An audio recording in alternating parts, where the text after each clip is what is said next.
சொற்பொழிவு 13. விழித்தால்தான் விடியல். ஜனகர் மொழிகிறார், ஞானத்தில் இரு வகை உண்டு, அவை மிகவும் வித்தியாசமானவை. ஒரு வகை ஞானம் மலட்டுத்தன்மை கொண்டது. அதில் மலர்களோ கனிகளோ உற்பத்தியாவதில்லை. இன்னொரு வகை ஞானத்தில் முக்தி என்னும் பழங்கள் உண்டாகின்றன. சச்சிதானந்த மலர்கள் பூக்கின்றன. சமாதி நிலை என்னும் நறுமணம் எழும்புகிறது. சமாதி நிலை என்னும் நறுமணம் கமழாத ஞானம் உட்பொய்யானது, வீணானது என்பதை அறிவாயாக. அதிலிருந்து எவ்வளவு சீக்கிரம் விடுபடுகிறாயோ அந்த அளவிற்கு நல்லது. இல்லாவிடில் முக்தி பாதையில் அது தடைக்கல்லாக அமையும். முக்தியை அடைவதற்கு சாதனையாக அமையாத எதுவுமே முட்டுக்கட்டைதான்.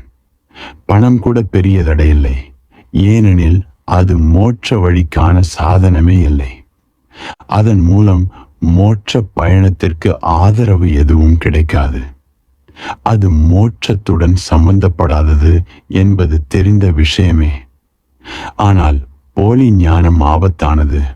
அது மோட்சத்திற்கு தடையாக செயல்படும். சம்சாரம் எனப்படும் உலகப்பற்று கூட அத்துணை பெரிய தடையன்று. ஆனால் சாஸ்திரங்களில் உள்ள சொற்களிலிருந்து சேகரிக்கப்பட்ட இரவல் ஞானம் உலகப்பற்றை விட பெரிய தடையாக அமைய வாய்ப்புண்டு. அவந்திகா நகருக்கு வெளியே க்ஷிப்ரா நதிக்கப்பால் பேரறிஞர் ஒருவர் வாழ்ந்து வந்தார்.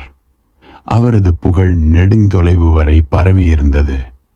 அவர் தினமும் படகு மூலம் நதியை கடந்து சென்று நகரத்தில் ஒரு பெரிய சேட்டிற்கு புராண கதை சொல்லிவிட்டு வருவார். ஒரு நாள் தண்ணீரிலிருந்து ஒரு முதலை வெளிப்பட்டு அவரை திடுக்கிட வைத்தது. முதலை சொன்னது, அறிஞரே, எனக்கு வயதாகிவிட்டது. இனியாவது ஞானம் பெற ஆசைப்படுகிறேன். நீங்கள் நதியை கடக்கும் போது எனக்கும் கொஞ்சம் ஞான உபதேசம் செய்தருளுங்கள். இலவசமாக வேண்டாம். அது வாயை திறந்து காட்டியது.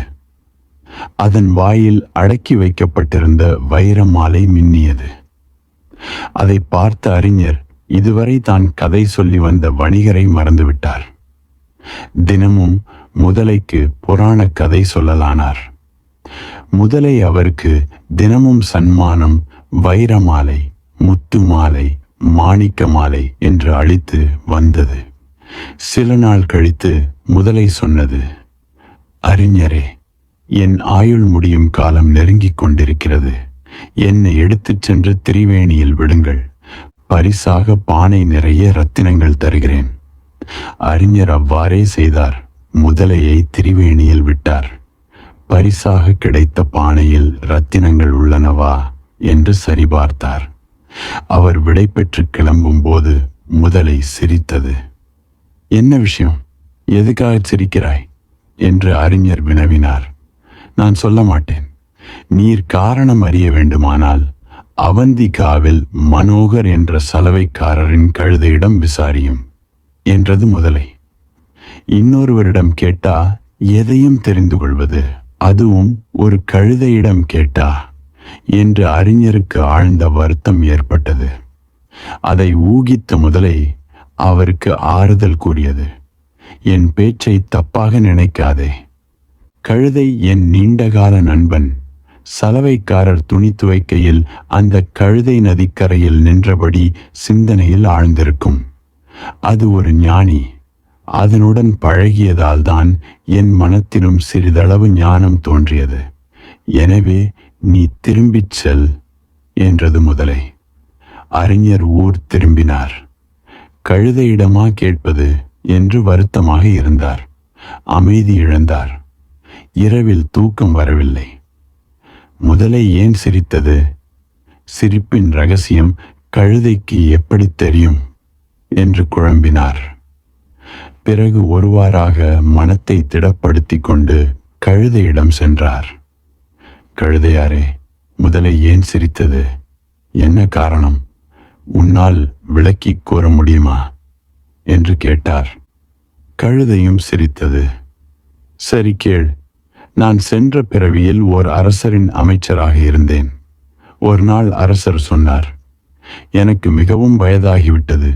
திரிவேணி சங்கம தலத்திற்கு செல்வோம். அதற்கான ஏற்பாடுகளை செய். அந்த இடம் அரசரை மிகவும் கவர்ந்து விட்டது. அவர் சொன்னார், எனக்கு திரும்பிச் செல்ல இஷ்டமில்லை. நீ விரும்பினால் என்னுடனேயே இந்த புனித தலத்தில் வசி. திரும்பிச் செல்ல ஆசைப்பட்டால் கோடி பொற்காசுகள் நான் தருவதை எடுத்துக்கொண்டு போ. பணத்தாசையால் நான் கோடி பொற்காசுகள் வாங்கிக் கொண்டு அவந்திகாவிற்கு திரும்பினேன். இதனால் இப்பிறவியில் கழுதையாக பிறந்துள்ளேன். இப்படி பணத்தாசையின் விளைவை நினைத்துதான் உன் அடுத்த பிறவியை நினைத்து முதலை சிரித்தது என்று கழுதை விளக்கம் சொன்னது. அறிஞர்கள் நிறைய பேர் உள்ளனர். அவர்களது அறிவு அவர்களுக்கே விடுதலை பெற்றுத் தருவதில்லை. அவர்களது அறிவு அவர்கள் வாழ்க்கையில் நறுமணம் எழும்பச் செய்வதில்லை. எது சரி என்று அவர்களுக்கு தெரியும். தெரிந்தும் அவர்களது வாழ்க்கையில் நல்விளைவு ஏற்படவில்லை. அவர்கள் சாஸ்திரங்கள் அறிந்தவர்கள், மொழி வல்லுனர்கள், அழகாக விவாதிப்பவர்கள். வாதத்தில் அவர்களை வெல்ல முடியாது. ஆனால் ஆன்மீக வாழ்க்கையில் தோற்றுவிடுகிறார்கள். அவர்கள் பெற்றுள்ள அறிவு அவர்களது வாழ்க்கைக்கு பயன்படவில்லை. முக்தி தராத ஞானம் ஞானம் அன்று. எது விடுவிக்கிறதோ அதுவே ஞானம். இயேசுநாதர் சொன்னார், சத்தியம் என்பது உனக்கு முக்தி பெற்றுத்தரும். முக்தி பெற்று தராவிடில் அது சத்தியமானதன்று என்று அறிக. சித்தாந்தமும் கோட்பாடும் சத்தியமும் வெவ்வேறானவை. சித்தாந்தம் கடனில் வாங்கியது. திருட்டு பொருள் விற்பனை கடையில் வாங்கியது. இலவசமாக கிடைத்தது. வழியில் எங்கோ கிடந்தது. உழைத்து சம்பாதித்ததில்லை. சத்தியத்தை தேடிச் சம்பாதிக்க வேண்டும். வாழ்க்கையையே அந்த தேடுதலில் அர்ப்பணித்தால் சத்தியம் கிடைக்கப் பெறுகிறது. வாழ்க்கையை வேள்வியாக்கிக் கொண்டால் சத்தியம் கிடைக்கிறது. சுயமான உழைப்பிலிருந்து, சுயமான அறிவிலிருந்து சத்தியம் கிடைக்கிறது. வேறொருவன் உனக்கு சத்தியத்தை எடுத்து தர முடியாது. இந்த விஷயத்தை எத்துணை ஆழமாக உன் உள்ளத்தில் பதித்துக் கொள்கிறாயோ அவ்வளவு நல்லது. நீதான் முயன்று சத்தியத்தை பெற வேண்டும். உலகில் வேறு யாரும் உனக்கு சத்தியத்தை வழங்க முடியாது. எவனாவது கொண்டு வந்து கொடுப்பான் என்று நம்பியிருந்தாயானால் நீ சத்தியத்தை தேடிக்கொண்டே இருக்க வேண்டியதுதான். எச்சரிக்கையாக இல்லாவிடில் மேற்சொன்ன சலவைக்காரரின் கழுதையாகி விடுவாய். திரிவேணிக்கு போனாலும் சாதிக்க மாட்டாய். அங்கு சங்கம் எனப்படும் இடத்தை அடைந்தாலும் உனக்கு சமாதி நிலை வராது. லட்சியத்தை அடிக்கடி நெருங்குவாய். அங்கு நிலைக்காமல் மறுபடியும் அலைவாய். ஒரு பெண் சூஃபி துறவி, பெயர் ராபியா அல் அதாபியா. அவள் ஒரு சாலையில் சென்றபோது துறவி ஹசன் என்பவர் ஒரு மசூதியின் எதிரில் கை கூப்பி நிற்பதை பார்த்தாள். ஹசன் சத்தமாக பிரார்த்தனையும் செய்தார். ஆண்டவரே, கதவை திறங்கள். நீண்ட நேரமாக உங்களை கூப்பிடுகிறேன். அருள் புரியுங்கள். இந்த ஏழை மீது இரக்கம் காட்டுங்கள். கதவை திறந்து விடுங்கள் என்று கெஞ்சினார். அவருடைய கண்களிலிருந்து கண்ணீர் வழிந்தது. ராபியா இதை கண்டும் கேட்டும் சிரித்து விட்டான். மேலும் அவள் சொன்னாள், என் சகோதரரே, கண்களை திறந்து பாருங்கள். கொஞ்சமாவது பாருங்கள். கதவு எங்கே மூடியுள்ளது? திறந்துதான் உள்ளது. நன்றா பாருங்கள். ஹசன் சாஸ்திரங்கள் படித்திருப்பார். சாஸ்திரம் என்ன சொல்கிறது? கூக்குரலிடு, கூப்பிடு. உன் வேதனை குரல் கேட்டு கடவுளின் கதவு திறக்கும் என்றுதானே இயேசுநாதர் கூறிய கேளுங்கள் கிடைக்கும், தட்டுங்கள் திறக்கும் என்னும் அறிவுரையையும் ஹசன் கேள்விப்பட்டிருப்பார். ஆனால் ராபியா சாஸ்திரம் படித்தவள் இல்லை. கடவுளின் வீட்டுக் கதவு ஒருபொழுதும் மூடப்பட்டதே இல்லை என்றே அவள் அறிந்திருந்தாள். அவள் ஹசனிடம் மேலும் சொன்னாள், என் சகோதரரே, கண்களை திறந்து பாருங்களேன். வீணாக ஏன் கூப்பாடு போடுகிறீர்கள்? கதவு எப்பொழுது மூடியிருந்தது? அது திறந்தேதானே இருக்கிறது. காணத்தான் கண்கள் வேண்டும். இங்கே நாம் எல்லோரும் கடன் வாங்கிய கண்களால் வாழ்ந்து வருகிறோம். சாதாரண வாழ்க்கையில் கூட கடனாக கண்கள் பெற்று வாழ முடியாது. ஆனால் நாமோ முடிவற்ற அந்த ஆன்ம யாத்திரையை கடன் வாங்கிய கண்களுடன் மேற்கொண்டுள்ளோம். ஒரு கிழவனார் பார்வை இழந்து விட்டார். டாக்டர்கள் ஆபரேஷன் செய்து கொண்டால் மீண்டும் பார்வையை பெறலாம் என்றார்கள். சிகிச்சைக்கு பிறகு 3 மாதம் ஓய்வில் இருக்க வேண்டும் என்று தெரிவித்தார்கள். ஆனால் கிழவர் சொன்னார், இதனால் என்ன பிரயோஜனம்? எனக்கு 80 வயது. இனி என்ன? பார்க்க வேண்டும். மேலும் என் வீட்டில் கண்களுக்கு குறைச்சல் இல்லை. எனக்கு 8 பிள்ளைகள். அவர்களுக்கு 16 கண்கள். எனக்கு 8 மருமகள்கள். அவர்களுடைய கண்கள் 16. என் மனைவி இன்னும் உயிருடன் இருக்கிறாள். அவளுக்கு கண்கள் 2. ஆக என்னிடம் 34 கண்கள் உள்ளன. எனக்குள்ள 2 கண்களில் பார்வை இல்லாமல் போனால் அதனால் என்ன பெரிய கேடு? கிழவரின் வாதம் கேட்பதற்கு நன்றாகத்தான் உள்ளது. அவருடைய கண்களையும் சேர்த்தால் 36 ஆகும். பார்வை இல்லாததால் 2 கண்கள் குறைவதால் பெரிய பிரச்சனை இல்லையே. 34 கண்கள் உதவிக்கு உள்ளனவே. கிழவர் ஆபரேஷன் செய்து கொள்ள மறுத்துவிட்டார். விரைவில் ஒரு நாள் இரவு அவர் வீட்டில் தீப்பிடித்து விட்டது. 34 கண்களும் தப்பி வெளியேறிவிட்டன. கிழவர் தட்டு தடுமாறினார். நெருப்பில் வாடினார். கூக்குரலிட்டார். தீப்பிடித்ததும் மனைவி, மகன்கள், மருமகள்கள் ஓடிவிட்டார்கள். தீ விபத்து சமயம் யாருக்கு யாரை நினைவில் இருக்கப் போகிறது? வெளியேறிய பிறகுதான் குடும்பத்தினருக்கு கிழவர் ஞாபகம் வந்தது. இனி என்ன செய்வது? கிழவரை எப்படி காப்பாற்றுவது? தீ பிடித்ததும் கண்கள் கால்களின் உதவியுடன் வெளியே ஓடிவிட்டன. சங்கடமான சமயம் மற்றவர் நினைவு எப்படி வரும்? அதற்கு நேரம் எங்கே கிடைக்கிறது? வசதி எங்கே உள்ளது? தன் உயிருக்கு ஆபத்தான நேரத்தில் யார் யாரை நினைத்து பார்க்க முடியும்? கிழவருக்கு தனது தவறு புரிந்தது. தனது வாதத்தின் குறைபாடு புரிந்தது. இக்கட்டான நேரத்தில் நமது சொந்த கண்தான் உபயோக இருக்கும் என்பதையும் அறிந்து கொண்டார். ஆனால் காலம் கடந்த ஞானோதயம் நமது வாழ்க்கை எனும் மாளிகையிலும் தீப்பிடித்துள்ளது. இங்கே நாம் தினமும் எரிந்து கொண்டிருக்கிறோம். இங்கு நம் கண்கள்தான் நமக்கு உதவியாக இருக்கும். மற்றவர்களின் கண் பயன்படாது. ஒருவேளை வெளியுலகில் இன்னொருவர் கண்ணால் நாம் பயனடைய முடியும். எனினும் உள்ளுலகில் வேறு யாரும் பிரவேசிக்க முடியாது. அங்கே நீ முழுமையாக தனியாக இருக்கிறாய். அங்கு நீ மட்டுமே உள்ளாய். அங்கே வெளியாள் யாரும் ஒருபொழுதும் நுழைந்ததில்லை. ஒருபொழுதும் நுழைய முடியாது. அங்கே உன்னை தவிர வேறு யாரும் இயங்க முடியாது. அங்கே உன்னுடைய கண்களால் தான் நீ செயல்பட முடியும். ஆகவே ஞானம் வெவ்வேறு வகையானது. ஜனகருக்கு கிடைத்தது உண்மையான ஞானம். அது வெறும் எட்டறிவன்று. அது ஆத்மஞானம். அது கிடைத்தால் விளக்கு ஏற்றப்பட்டு விட்டது போல் ஒளிமயமான நிலை.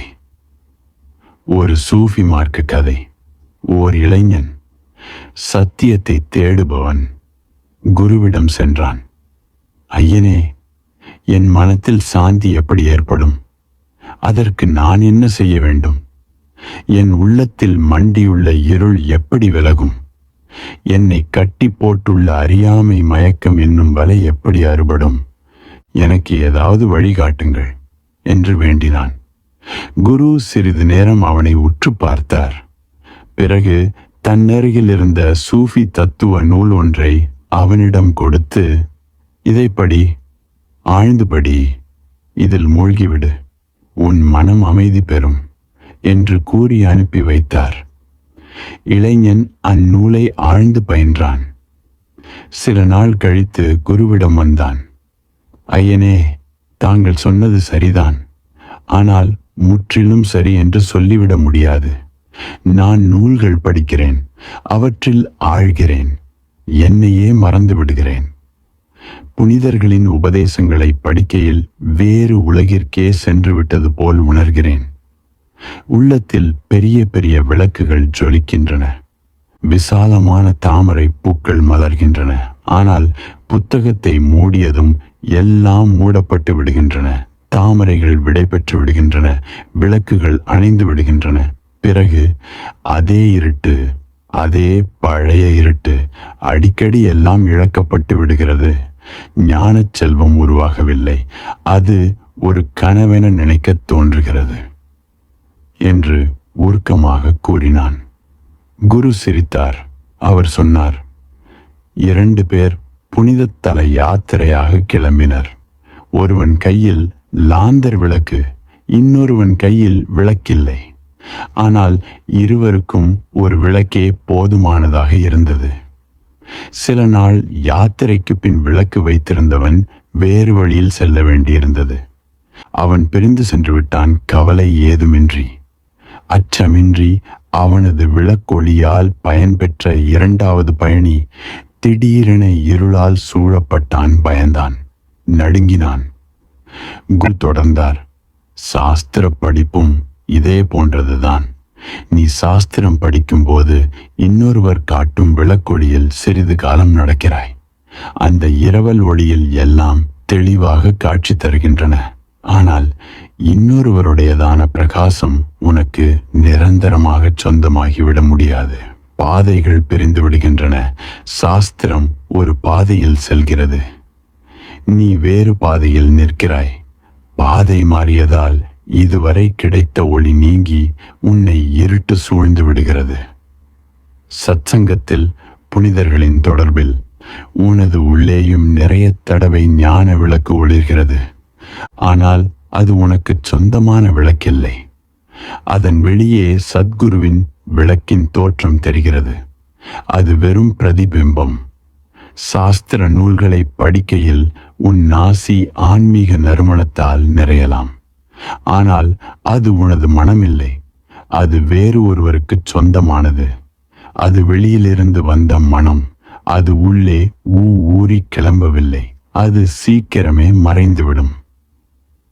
நாம் பாதையில் நடந்து செல்கிறோம். இரவு நேரம். எதிரே ஒரு கார் வருகிறது. அதன் விளக்கொளியில் சுற்றுப்புறமெல்லாம் பிரகாசமாக தெரிகிறது. சில நொடிகள்தான். கார் கடந்து சென்றதும் முன்பிருந்ததை விட அதிக இருட்டாக தோன்றுகிறது. கண்களை திறக்க முடியாமல் கூசுகின்றன. முன்பாவது கண் எதிரே காட்சிகள் தெரிந்தது. விளக்கு ஒளி தோன்றி மறைந்ததும் கண்ணில் காட்சியும் தெரியவில்லை. அடிக்கடி அப்படித்தான் ஆகிறது. சாஸ்திரம் மூலமோ அல்லது குருவின் உதவியாலோ சற்று நேரம் உள்ளத்தில் ஒளி வீசுகிறது. எல்லாம் தெளிவாக தெரிகிறது. பிறகு முன்பு எப்போதும் இருந்திராத அளவுக்கு அடர்த்தியாக இருள்மயமாகிவிடுகிறது. சூஃபி குரு தன் சீடனிடம் சொன்னார், நீ சாஸ்திரம் படித்தது போதும். முதல் பாடம் முடிந்துவிட்டது. அடுத்து நீ உள்ளே விளக்கேற்று. உனக்குள்ளே ஜோதி உண்டு. அந்த ஜோதியை வெளிப்படச் செய். இன்னொருவரின் துணை கொண்டு சிறிது நேரம் நடக்கலாம். ஆனால் அதை எப்பொழுதும் உனக்கு துணையாக கொள்ள முடியாது. அது நிலையான நிரந்தர பயணமாக இருக்காது. இன்னொருவரின் பிரகாசத்தால் நாம் சிறிது நேரம் ஒளிவிடலாம். ஆனால் சுயமான பிரகாசமே நமக்கு தேவை. ஆகவேதான் நான் ஞானத்திலும் வகைகள் உண்டு என்கிறேன். ஒரு வகை ஞானம் உனக்கு பிறரால் ஊட்டப்படுகிறது. அதையே கெட்டியாக பிடித்து கொண்டு உட்கார்ந்து விடாதே. படகு கிடைத்து விட்டது, உலக கடலை கடந்து விடலாம் என நப்பாசை கொள்ளாதே. இன்னொரு வகையான ஞானம் உன் உள்ளத்தினுள்ள ஜோதி எரியத் தொடங்குவதால் கிடைக்கிறது. அதுவே உன்னை அக்கறைக்கு இட்டுச் செல்லும். ஜனகருக்கு அப்படித்தான் சேர்ந்தது. தாக்குதலுக்கு உள்ளானார். உள் இருள் உடைந்தது. சொந்த விளக்கு எரிந்தது. அது திடீரென ஒளி வீசத் தொடங்கியதை ஜனகராலேயே நம்ப முடியவில்லை. ஆகவே அவர் மீண்டும் மீண்டும், ஆச்சரியம், ஆச்சரியம், இப்போது என்ன நிகழ்ந்தது, எனக்கு என்ன ஆயிற்று என்று வியந்துரைத்தார். ஏதோ மாற்றம் உண்டானதை உணர்ந்தார். பழையதான எல்லாம் நீங்கிவிட்டது, எல்லாம் மறைந்து விட்டது, எல்லாம் புதியதாக ஏற்பட்டு விட்டது. கடந்த காலத்துடன் சம்பந்தப்பட்ட தொடர்புகள் எல்லாம் அறுந்து போயின. இதுவரை மனத்தை வியாபித்திருந்த உலகம் துண்டு துண்டாகிவிட்டது. அப்போது ஏற்பட்ட இடைவெளியில் ஆகாயம் புலப்பட்டது. ஆனால் இந்த மாறுதல் எல்லாம் எதிர்பாராமல் நிகழ்ந்ததால் ஜனகர் அசந்து விட்டார். வாய் அடைத்து விட்டது. திகைத்து போனார். மன உலகம் முதல் சூத்திரம் கூறுவது இதுவே. அஹோ ஜனசமூஹே அபி நத்வைத்தம் பஷ்யதோ மம் அரண்யமிவ சம்விருத்தம் குஹரதிம் கரவாண்யகம். என்ன விந்தை! எனக்கு எதுவும் இரண்டாக இரட்டை தன்மையுடையதாக தெரியவில்லை. மக்கள் கூட தனித்தனியாக இன்றி மொத்தமாக ஒரு காடு போல் தெரிகின்றனர். இந்நிலையில் நான் மோகிப்பது எதை, எங்கே, எப்படி? இன்னொன்று, என ஒரு நபர் அல்லது பொருள் தெரிந்தால் தானே மோகிக்கலாம், சார்ந்து நிற்கலாம். நான் பார்வையற்றவனில்லை. எல்லாம் கண்ணுக்கு தெளிவாக தெரிகிறது. இரண்டல்ல என்பதை உணர்ந்த பின் இதற்கு முன் இல்லாத அளவிற்கு பார்வை சிறப்பாக உள்ளது. முதல் முறையாக கண்கள் முழுமையாக திறந்திருப்பது போல் தோன்றுகிறது. எல்லாம் ஒன்றெனவே தோன்றுகிறது. ஒன்றிலிருந்து பரவும் அலைகள், ஒரே சங்கீதத்தின் சுரங்கள், ஒரே மரத்தின் கிளைகள், இலைகள் எல்லாமே ஒன்றிலிருந்து பல. வாழ்க்கை பிரவாகமும் ஒன்றேதான். அது இரண்டாக பிரிந்து பாய்வதாக தெரியவில்லை. ஆனால் மக்கள் பார்வையில் எல்லாம் இரண்டாக உள்ளது. அப்படி தெரியக்கூடாது என்று நீ நினைக்கின்ற சமயங்களிலும் இரண்டாகவே தோன்றுகிறது. உனக்கு ஒருவரிடம் அன்பு, காதல், குறைந்தபட்சம் இந்த அன்புமயமான சூழ்நிலையிலாவது அத்துவைத உணர்வு, ஒன்றிய உணர்வு மேலோங்கி இருக்க வேண்டும் என நீ எதிர்பார்க்கிறாய். அன்பின் துடிதுடிப்பு என்பது என்ன? அன்பின் வேதனை என்பது என்ன? யாருடன் ஒன்றாக வேண்டுமோ அவருக்கும் நமக்கும் இடையே கடக்க வேண்டிய இடைவெளி உள்ளது. எவ்வளவு நெருங்கினாலும் கட்டி தழுவினாலும் அந்த இடைவெளி நீடிக்கிறது. இதுதான் அன்பின் வேதனை என்பதன் காரணம். எவ்வளவு நெருங்கியும் தொட முடியவில்லை. ஆத்மாவிற்கு வேண்டியவராயினும் ஆத்மமயமாகி விடுவதில்லை. குறைந்தபட்சம் ஒருவருடனாவது அத்துவைத நிலை எய்த வேண்டும் என்பதற்கு ஏங்கியே அன்புள்ளம் வேதனை காட்டுகிறது. இந்த அத்துவைத நிலையை பெற நம் உயிரில் பெருவிருப்பம் இருக்கிறது. இந்த ஆழத்திலும் ஆழமான விருப்பம் அன்பின் பெருவிருப்பம் என்பதை நீ ஆழ்ந்து ஆராயின். அது அத்துவைத நிலைக்கான விருப்பமே என்பதை புரிந்து கொள்வாய். எல்லோருடனும் இணைய முடியாமல் போனால் போகிறது. ஒருவருடனாவது இணைந்தாலே போதும். இரட்டை தன்மை இல்லாத இடம் தேவை. இருவருக்கிடையே வெற்றிடமில்லாத நிலை தேவை. இருவரையும் சேர்க்கும் பாலம் கட்டப்படட்டும். அதன் மூலம் சந்திப்பும் இணைதலும் நிகழட்டும். அன்பின் விருப்பம் என்பது அத்துவைதத்தின் விருப்பம்தான். இது பற்றி நீ இதுவரை பகுப்பாய்வு செய்திருக்க மாட்டாய். நீ ஆராய்ந்திருந்தால் எல்லா மதங்களும் அன்பின் விருப்பத்தால் தோன்றியவை என அறிந்து கொள்வாய். ஆனால் பரஸ்பரம் அன்புள்ளவர்களும் ஒரே அழகாக ஆக முடிவதில்லை. ஒன்றாக இணைய அன்பு மட்டும் போதாது, விருப்பம் மட்டும் போதாது. ஒன்றாகி விடுவதற்கு ஒன்றென பார்க்கும் ஆற்றல் தேவை. இரண்டென பார்ப்பதற்கான ஆற்றல் தான் நமக்கு வாய்த்துள்ளது. நாம் எப்பொழுதும் இரண்டெனவே காண்கிறோம். வேறுபடுவதைத்தான் காண்கிறோம். வேறுபாடு சட்டென கண்ணுக்கு புலப்பட்டு விடுகிறது. ஒற்றுமை நம் கண்ணுக்கு தெரிவதில்லை. வேற்றுமையின்மையை காணத் தேவையான ஆற்றலை நாம் தொலைத்து விட்டோம். எல்லை இருப்பதுதான் தெரிகிறது, எல்லையற்றது தென்படவில்லை. அலைகள் தெரிகின்றன, கடல் தெரியவில்லை. நீ மற்றவர்களிடமிருந்து எதிலெல்லாம் வேறுபடுகிறாய் என்பதை அறிந்துள்ளாய். நீ மற்றவர்களிடமிருந்து வித்தியாசமானவன் இல்லை என்பதை அறிந்திருக்கவில்லை. இருவரை நிரந்தரமாக பாலம் போல் இணைக்கும் அம்சம் உள்ளதை புரிந்து கொண்டால்தான் அத்துவைதம் மலரும். ஜனகருக்கு இந்த அனுபவம் ஏற்பட்டிருந்தது. அவர் சொன்னார், எனக்கு எதுவும் இரண்டெனத்து தெரியவில்லை. இது என்ன விஷயம்? எனக்கு என்ன ஆயிற்று? திடீரென அத்துவைத உணர்வு மேலிட்டதால் சட்டென நம்ப முடியவில்லை. இந்த அனுபவம் படிப்படியாக நேரிட்டிருந்தால் ஆச்சரியம் விளைந்திருக்காது. ஆனால் இந்த ஞானம் நொடியிலும் நுண்ணிய நேரத்தில் அல்லவா கிடைத்திருக்கிறது. புத்தரோ மகாவீரரோ இந்த அனுபவத்தை ஆச்சரியம் என்று சொன்னதில்லை.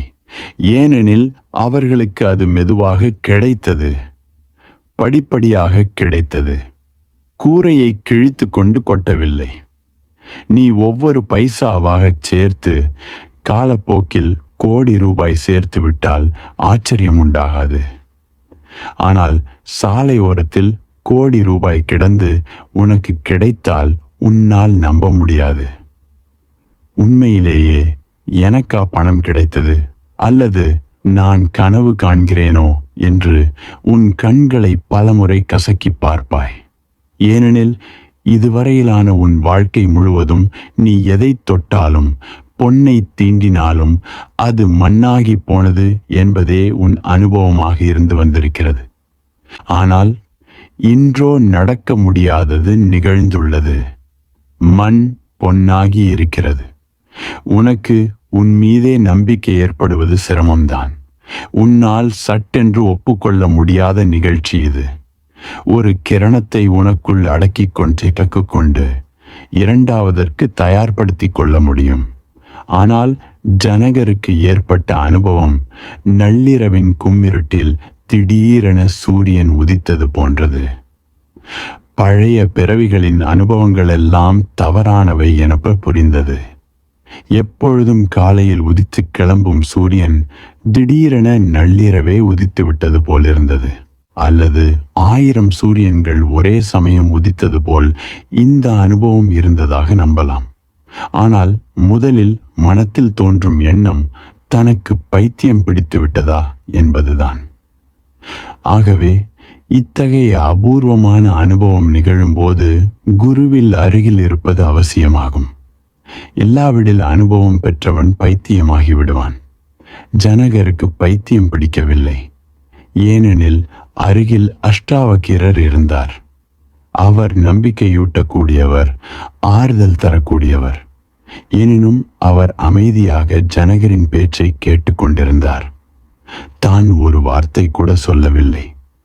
ஜனகரின் வியப்பு சொற்களின் வழியே வடிந்து போகட்டும் என்றும், அதுவரை அவரை பேச விடுவோம் என்றும் அஷ்டாவக்ரர் மெளனமாக இருந்து விட்டார். ஒருவன் எதற்கோ துக்கமாக இருக்கிறான். அவன் தன் கஷ்டத்தை வாய்விட்டு சொன்னால் மனம் இலேசாகும். ஆனால் ஜனகரின் அனுபவம் உனக்கு கிடைத்ததில்லை. ஆகவே சுகம் கிடைத்தாலும் வாய்விட்டு சொன்னால் மனம் இலேசாகும் என்பதை நீ அறிந்திருக்கவில்லை, அனுபவித்ததும் இல்லை. உலகில் பெரிய சாஸ்திர நூல்கள் எழுதப்பட்டிருக்கின்றன. அவை எப்படி தோன்றின?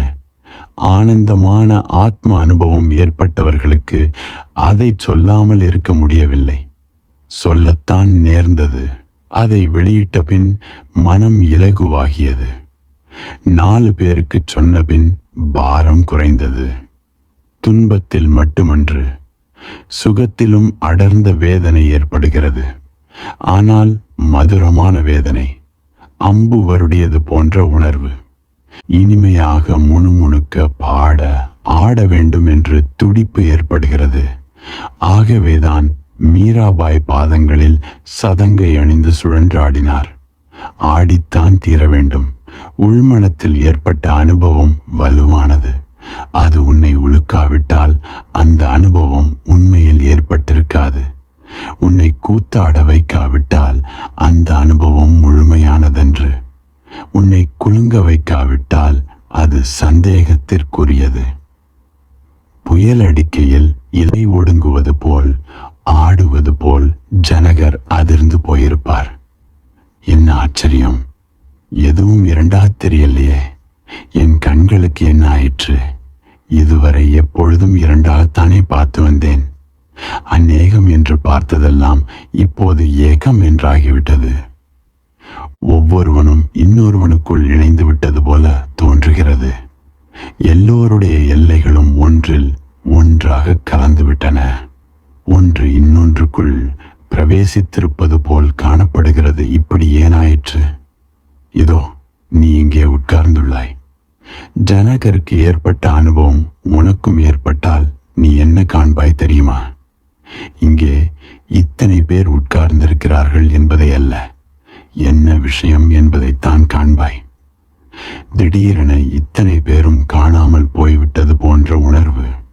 உருவங்கள் நிலையாக உள்ளன, ஆனால் ஒருவரது ஆத்மா இன்னொருவருக்குள் பிரவாகித்துக் கொண்டிருக்க எல்லோரும் ஒருவருக்குள் ஒருவர் பிரவேசித்தபடி உள்ளனர். இங்கு என்ன நடந்தது? இந்த ஜனங்கள் ஏன் பிரிந்தார்கள்? ஏன் உடைந்தார்கள்? ஏன் ஒருவருக்குள் ஒருவராக இறங்குகிறார்கள்? உன் கண்ணிற்கு புலப்படாவிடிலும் இப்படித்தான் நடக்கிறது. உன் சுவாசம் இன்னொருவருக்குள் பிரவேசிக்க அவரது சுவாசம் உனக்குள் நுழைகிறது.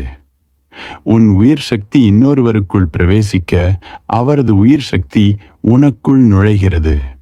இவ்வாறு நாம் ஒருவருக்குள் ஒருவர் நுழைந்தபடி உள்ளோம் என்பதற்கு விஞ்ஞானபூர்வமான ஆதாரம் உண்டு. இதனால்தான் நீ சோகமான மனிதன் அருகே உட்கார்ந்தால் நீயும் சோகமாகி விடுகிறாய். அவனது உயிர் சோகம் உனக்குள் பாய்கிறது. நீ சந்தோஷமான சிரித்து கொண்டிருக்கின்ற மனிதன் அருகில் அமர்ந்தால் அவனது மகிழ்ச்சி உன்னையும் ஸ்பரிசிக்கிறது, தோற்றிக்கொள்கிறது. சில சமயம் நீ உன் சந்தோஷத்திற்கான காரணம் தெரியாமல் ஆச்சரியப்படுவாய். மகிழ்ச்சிக்கான சூழ்நிலையும் இல்லையே என நினைப்பாய். காரணமற்ற உன் மகிழ்ச்சிக்கு காரணம் மகிழ்ச்சியான மனிதன் ஒருவன் உனக்குள் பிரவேசித்திருக்கிறான் என்பதுதான். நீ ஒருவரை அன்புடன் பார்க்கும்போது உன் உள்ளிருந்து ஒருவித சக்தி அவரை நோக்கி பரவுகிறதென விஞ்ஞானிகள் கருதுகிறார்கள். இந்த சக்தியை அளந்தறிவதற்கும் இப்போது வழிமுறைகள் உண்டு. மின்சாரம் பரவுவதை போன்றே உன்னிடமிருந்து ஒரு விசேஷமான வெப்பம், சூடு அவரை நோக்கி பிரவாகிக்கிறது. ஆகவே உன்னை ஒருவர் அன்புடன் பார்த்தால் அந்த அன்பு நிறைந்த கண்ணை அவரால் மறைக்க முடியாது. நீ அதை அடையாளம் கண்டுகொள்வாய். உன்னை ஒருவர் வெறுப்புடன் பார்த்தால் அதையும் அவரால் மறைக்க முடியாது. ஏனெனில் வெறுப்பான சூழ்நிலையில் அழிவேற்படுத்துகிற ஒரு சக்தி உண்டாகி உன்னை நோக்கி வந்து கத்தி போல் உன்னை துளைத்துவிடும். அன்பு உன்னை மலரச் செய்யும், வளரச் செய்யும். வெறுப்பு உன்னை கொன்று போடும். வெறுப்பில் விஷம் உள்ளது. அன்பு அமிர்தமயமானது. ரஷ்யாவில் ஒரு பெண்மணி, அவளை விஞ்ஞானிகள் பரிசோதித்திருக்கின்றனர். அவள் எந்த பொருளையும் உற்று நோக்கி அதை நகர வைக்கக்கூடிய ஆற்றல் பெற்றிருந்தாள். மேஜை மேல் பாத்திரம் வைத்து 10 அடி தொலைவில் நின்று கொண்டு பாத்திரத்தை 5 நிமிடம் ஊன்றி பார்ப்பாள்.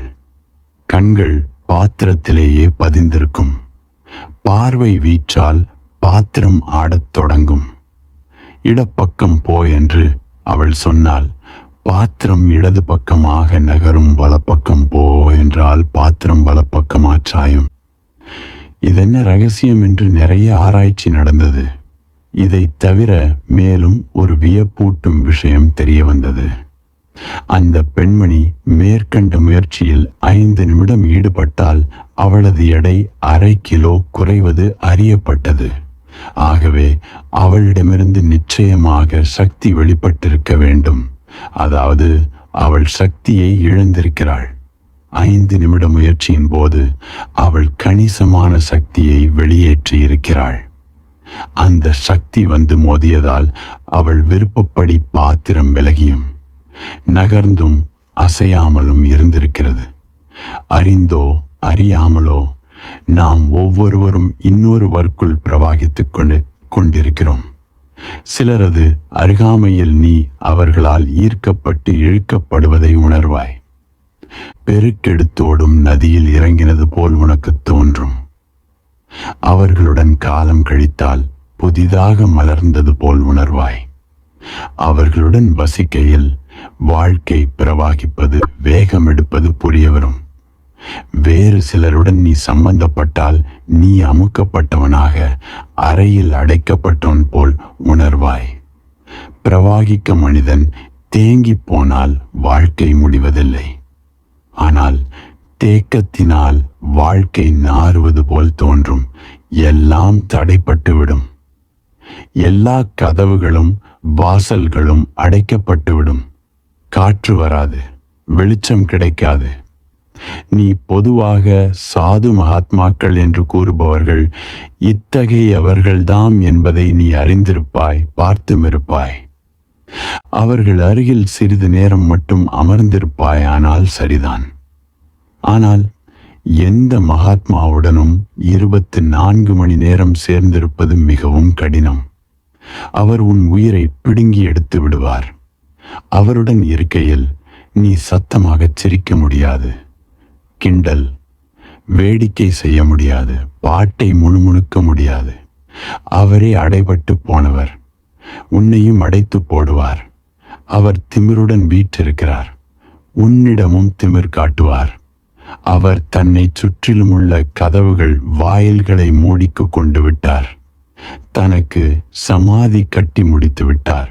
உனக்கும் சமாதி கட்டி விடுவார். ஆகவேதான் மக்கள் சாது மகாத்மாக்களை தரிசித்த உடனேயே ஓடி போய் விடுகிறார்கள். நமஸ்காரம் சுவாமி என்கிறார்கள், ஓடி விடுகிறார்கள். கால் தொட்டு வணங்குகிறார்கள், ஓடி விடுகிறார்கள். அவர்கள் செய்வது சரிதான். ஏதோ உள்ளுணர்வின் காரணமாகத்தான் அப்படி செய்கிறார்கள். மகாத்மாக்களை வழிபடுகிறார்கள். ஆனால் நட்பு வைத்துக் கொள்வதில்லை. ஏனெனில் அவர்களது நட்பு சத்சங்கம் ஆபத்தானது. சிலரது அருகில் இருக்கையில் உனக்குள்ளே ஏதோ பிரவாகிப்பது போல் தோன்றும். அவர்களால் உன் வாழ்க்கையில் துடிப்பு தோன்றுகிறது. உனக்குள் ஏதோ அதிர்வு ஏற்படுகிறது, அசைவு தெரிகிறது, இயக்கம் பிறக்கிறது. இதன் அர்த்தம் அந்த மனிதர்கள் உனக்குள் தங்கள் உயிர் சக்தியை செலுத்துகிறார்கள் என்பதுதான். அவர்கள் உனக்கு ஏதோ அளிக்க தயாராயுள்ளனர். அவர்கள் கருமி அல்லர். உனக்குள் எதையோ செலுத்துபவர்கள். உன்னையும் அவ்வாறு பிறர்க்களிக்க தூண்டுவதில் ஈடுபடுத்துகிறார்கள். அவர்களால் உனக்குள் ஒரு எதிரொலி எழும்புகிறது. பிறருடன் ஒத்துணர்வு ஏற்படுகிறது. மனிதன் எத்துணை அளவு பிரவாகிக்கிறானோ அந்த அளவு சுதந்திரமாக இருக்க முடியும். ஆனால் நம்மை சுதந்திரமாக பெருக்கெடுக்க விடாமல் தடுத்து நிறுத்துகிறோம். ஜனகருக்கு இது தெரிய வந்தபோது இப்படி தடுக்கும் முயற்சி வீணானது என உணர்ந்திருப்பார். வெளியே எவ்வளவு தடை போட்டாலும் உள்ளே நாம் எல்லோரும் இணைந்தே இருக்கிறோம். கடல் மட்டத்திற்கு மேலாக தலையை நீட்டும் தீவுகள் அல்ல நாம். பரஸ்பரம் இணைந்து மொத்தமாக ஒரு கண்டமாக பெருநிலமாக இருக்கிறோம். கடலின் மேல் மட்டத்தில் தெரியும் தீவும் ஆழத்தில் அடிமட்டத்தில் பூமியுடன் தரையுடன் சேர்ந்துள்ளது. அவ்வாறே நாம் இணைந்திருப்பது கண்டு ஜனகர் சொன்னார், இத்தனை ஜனக்கூட்டத்தை பார்க்கிறேன், யாரும் இரண்டாக தெரியவில்லை. இந்த அனைவருள்ளும் மொத்தமாக ஒருவர்தான் வாழ்வதாக சுவாசிப்பதாக தோன்றுகிறது. அனைவருள்ளும் ஒரே உயிர்தான் பிரவாகிக்கிறது. கண்ணெதிரே காணும் உலகம் எனக்கு காடு போல் காட்சியளிக்கிறது. நீ எப்பொழுதாவது வழி தெரியாமல் காட்டில் அலைந்திருக்கிறாயா? ஒருவன் வழி தெரியாமல் காட்டில் சிக்கிக்கொண்டால் அவன் அங்கே வீடு கட்டி வசிக்கத் தொடங்குவதில்லை. எப்படி வெளியேறுவது என்று வழி தேடுவதில்தான் அவன் மும்முரமாக ஈடுபடுவான். சுற்றிலும் உள்ள அழகிய காட்சிகளை அவன் ரசித்து காண்பதில்லை. அவனுடைய கண்களில் பூக்களின் அழகு தெரிவதில்லை. மரங்களின் செழுமையைக் கண்டு அவற்றை மோகிப்பதில்லை. ஜனகர் சொல்கிறார், எனக்கு இந்த உலகம் காடு போல் தோன்றுகிறது. இந்த புதிய அறிவின் காரணமாக உலக நடவடிக்கைகள் எல்லாம் காட்டு குழப்பமாக இருக்கிறது. இதுவரை இந்த நடவடிக்கைகளில் ஈடுபட்டு சிக்கித் தெரிந்தேன். இப்போது வெளியேற விரும்புகிறேன். வழி தெரியாமல் பிரமித்து அலைந்து கொண்டிருக்கும் இந்த சமயத்தில் இந்த காட்டில் எங்கே மோகிக்கப் போகிறேன்? எதை மோகிக்கப் போகிறேன்? ஜனகர் ஞானிகளுடன் நட்புறவு வைத்திருந்தவர். அறிஞர்களுடன் அளவளாவியவர். நற்குணங்களை பாராட்டி பின்பற்றியவர். அவரிடமும் பலர் மோகத்தை விடு, மாயையில் மயங்காதே என்று சொல்லியிருப்பார்கள். ஆனால் ஜனகர் சொல்கிறார், மோகத்தை, மாயையை விலக்குவது என்பது வீணான முயற்சி. எப்படி விடுவது? விட விரும்பினாலும் அதற்கு ஓர் உபாயமும் இல்லையே. ஏனென்றால் ஒருவர் இருந்தால் தானே அவரை நான் மோகிக்க முடியும். ஆனால் ஒட்டுமொத்தமாக நான் ஒருவன் தானே மிஞ்சியுள்ளேன். நான் உடல் இல்லை, எனக்கு உடல் இல்லை, நான் உயிர் இல்லை. நான் ஓர் உன்னத உணர்வு, தன்னுணர்வு மட்டுமே ஆவேன். எனக்கு உயிர் வாழ்வதில் இருந்த விருப்பம்தான் எனக்கு தலையாக அமைந்தது. ஜனகர் சொன்னது ஒரு கோட்பாடு இல்லை, நேரடியாக பெற்ற அனுபவம். அது எதிரேயே நிகழ்ந்து கொண்டிருக்கிறது. தத்துவ இயல் கருத்து போல் ஜனகர் இங்கு பேசவில்லை. அவர் எப்படி உணர்ந்தாரோ அதற்கு அப்படியே சொல் வடிவம் தருகிறார். உயிர் வாழும் விருப்பம் அதுதான் என்னை கட்டி வைத்திருக்கிறது. ஆனால் இந்த விருப்பத்தையும் இனி எங்கே வைப்பது? யாரை கண்டு இச்சை கொள்வது? ஏனெனில் இப்பொழுது என் பார்வையில் படுவது நிரந்தரமான ஒன்று, ஆதி அந்தமில்லாத ஒன்று. அது பிறப்பதும் இல்லை, இறப்பதும் இல்லை. பிறப்பதும் இறப்பதும் சரீரம் மட்டும்தான். இன்று உள்ளிழுத்தும் வெளியிட்டும் நடைபெறும் சுவாச இயக்கம் நாளை நின்று போகக்கூடும். இன்று அலை பாயும் மனது நாளை அடங்கி போய்விடும். உயிர் பிறக்கும், இறக்கும். ஆனால் இப்போது எனக்கு ஒரு விஷயம் நேராக தெளிவாக தெரிகிறது. நான் தன்னுணர்வு, ஆன்ம உணர்வு மட்டுமே, பார்வையாளன் சாட்சி மட்டுமே என்பது நிச்சயமாக தெரிகிறது. வங்காளத்தில் கோபால் பாண்ட் என்று ஒரு விதூஷகன் சிரிக்க பேசுபவன் இருந்தான். அவன் செய்த வேடிக்கைகள் பற்றி பல கதைகள் உண்டு.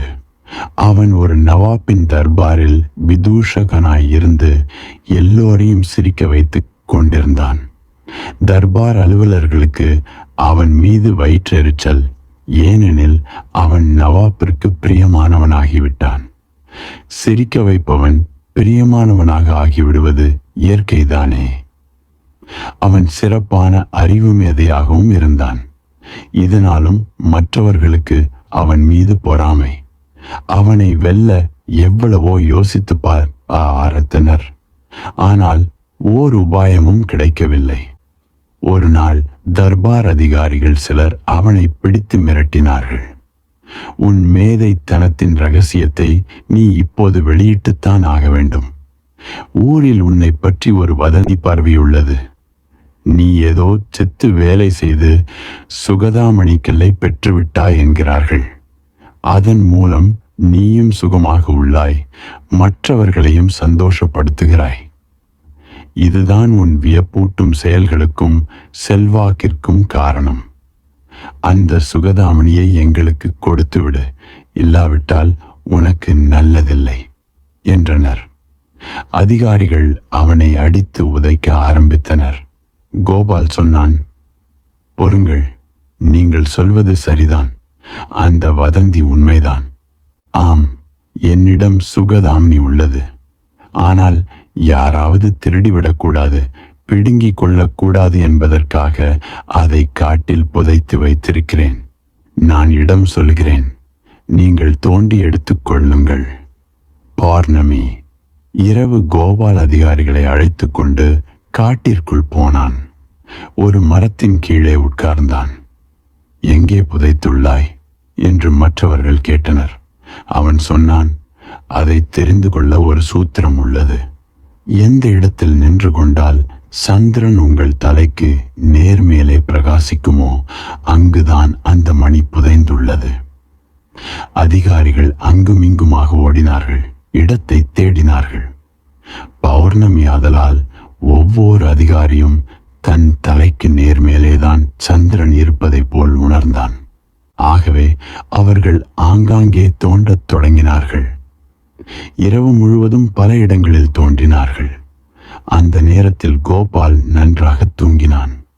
காலையில் அதிகாரிகள் எழுப்பி, நீ எங்களை ஏமாற்றி விட்டாய். நாங்கள் அக்கம் பக்கம் அனைத்து இடங்களிலும் தோண்டிவிட்டோம். இரவு முழுதும் தோண்டி களைத்து விட்டோம்.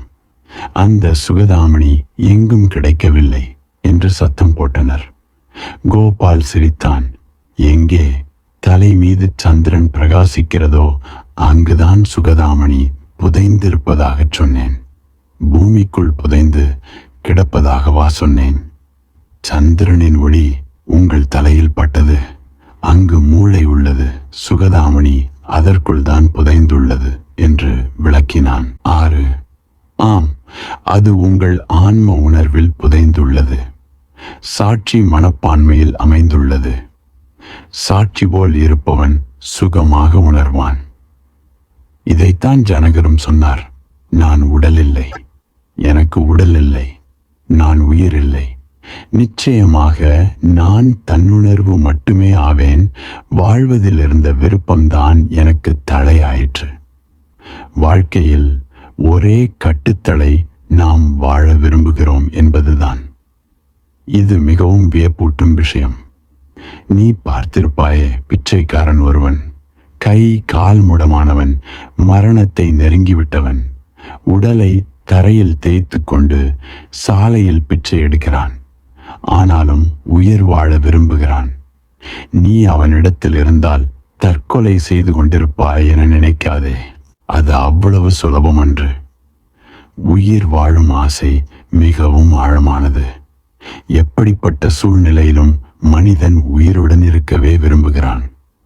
அதற்காக அவன் எந்த சூழ்நிலையுடனும் ஒத்துப்போக தயாராக உள்ளான்.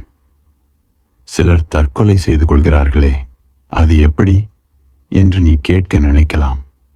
தற்கொலை செய்து கொள்வோரும் உயிர் வாழும் ஆசையால் தான் அப்படி செய்கிறார்கள். சாக வேண்டுமென்று யாரும் தற்கொலை செய்து கொள்வதில்லை. மக்கள் உயிர் வாழ சில நிபந்தனைகள் வைத்திருக்கிறார்கள். ஒருவன் சொல்வான், என்னிடம் கோடி ரூபாயாவது இருந்தால்தான் உயிர் வாழ்வேன் என்று. ஆனால் அவன் திவாலாகிவிட்டான். கோடி ரூபாய் கையிலிருந்து நழுவி விட்டது. இனி வாழ்வதில் என்ன அர்த்தம் இருக்கிறது என்று அவன் கூறுகிறான். அவன் உயிர் வாழ்வதற்கான நிபந்தனையாக, அடிப்படை காரணமாக இருந்த விஷயம் முறிந்துவிட்டது. அவன் வாழ்வதற்கு தனிப்பட்ட வகையை தேர்ந்தெடுத்திருந்தான். அது சாத்தியப்படவில்லை. சரி, இறந்து போய்விடலாம் என அவன் முடிவெடுக்கிறான். வாழ்வதற்கான ஒரு தனிப்பட்ட நிபந்தனையின் காரணமாக அவன் இறக்கிறான். ஒரு குறிப்பிட்ட பெண்ணுடன் சேர்ந்து வாழ முடியுமானால் மட்டும் உயிருடன் இருப்பேன், இல்லாவிடில் இறந்து போவேன் என்கிறான் ஒருவன். அதேபோல் ஒரு பெண் ஒரு குறிப்பிட்ட ஆணை அடைவதானால் உயிருடன் இருப்பேன், இல்லாவிடில் இறப்பேன் என்று கூறலாம். ஆனால் இவை மரணச் செய்திகள் இல்லை. உயிர் வாழ வேண்டும் என்பதற்கான வாக்கு மூலம் இவை.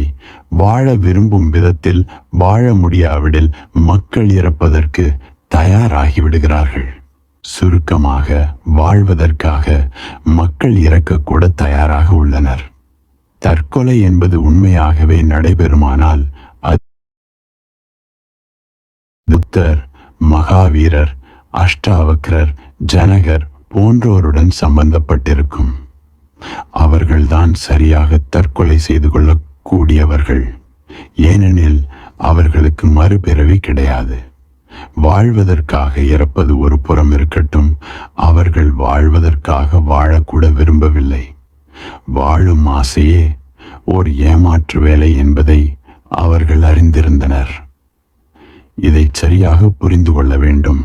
சமாதி நிலை என்ற கண்ணோட்டத்துடன்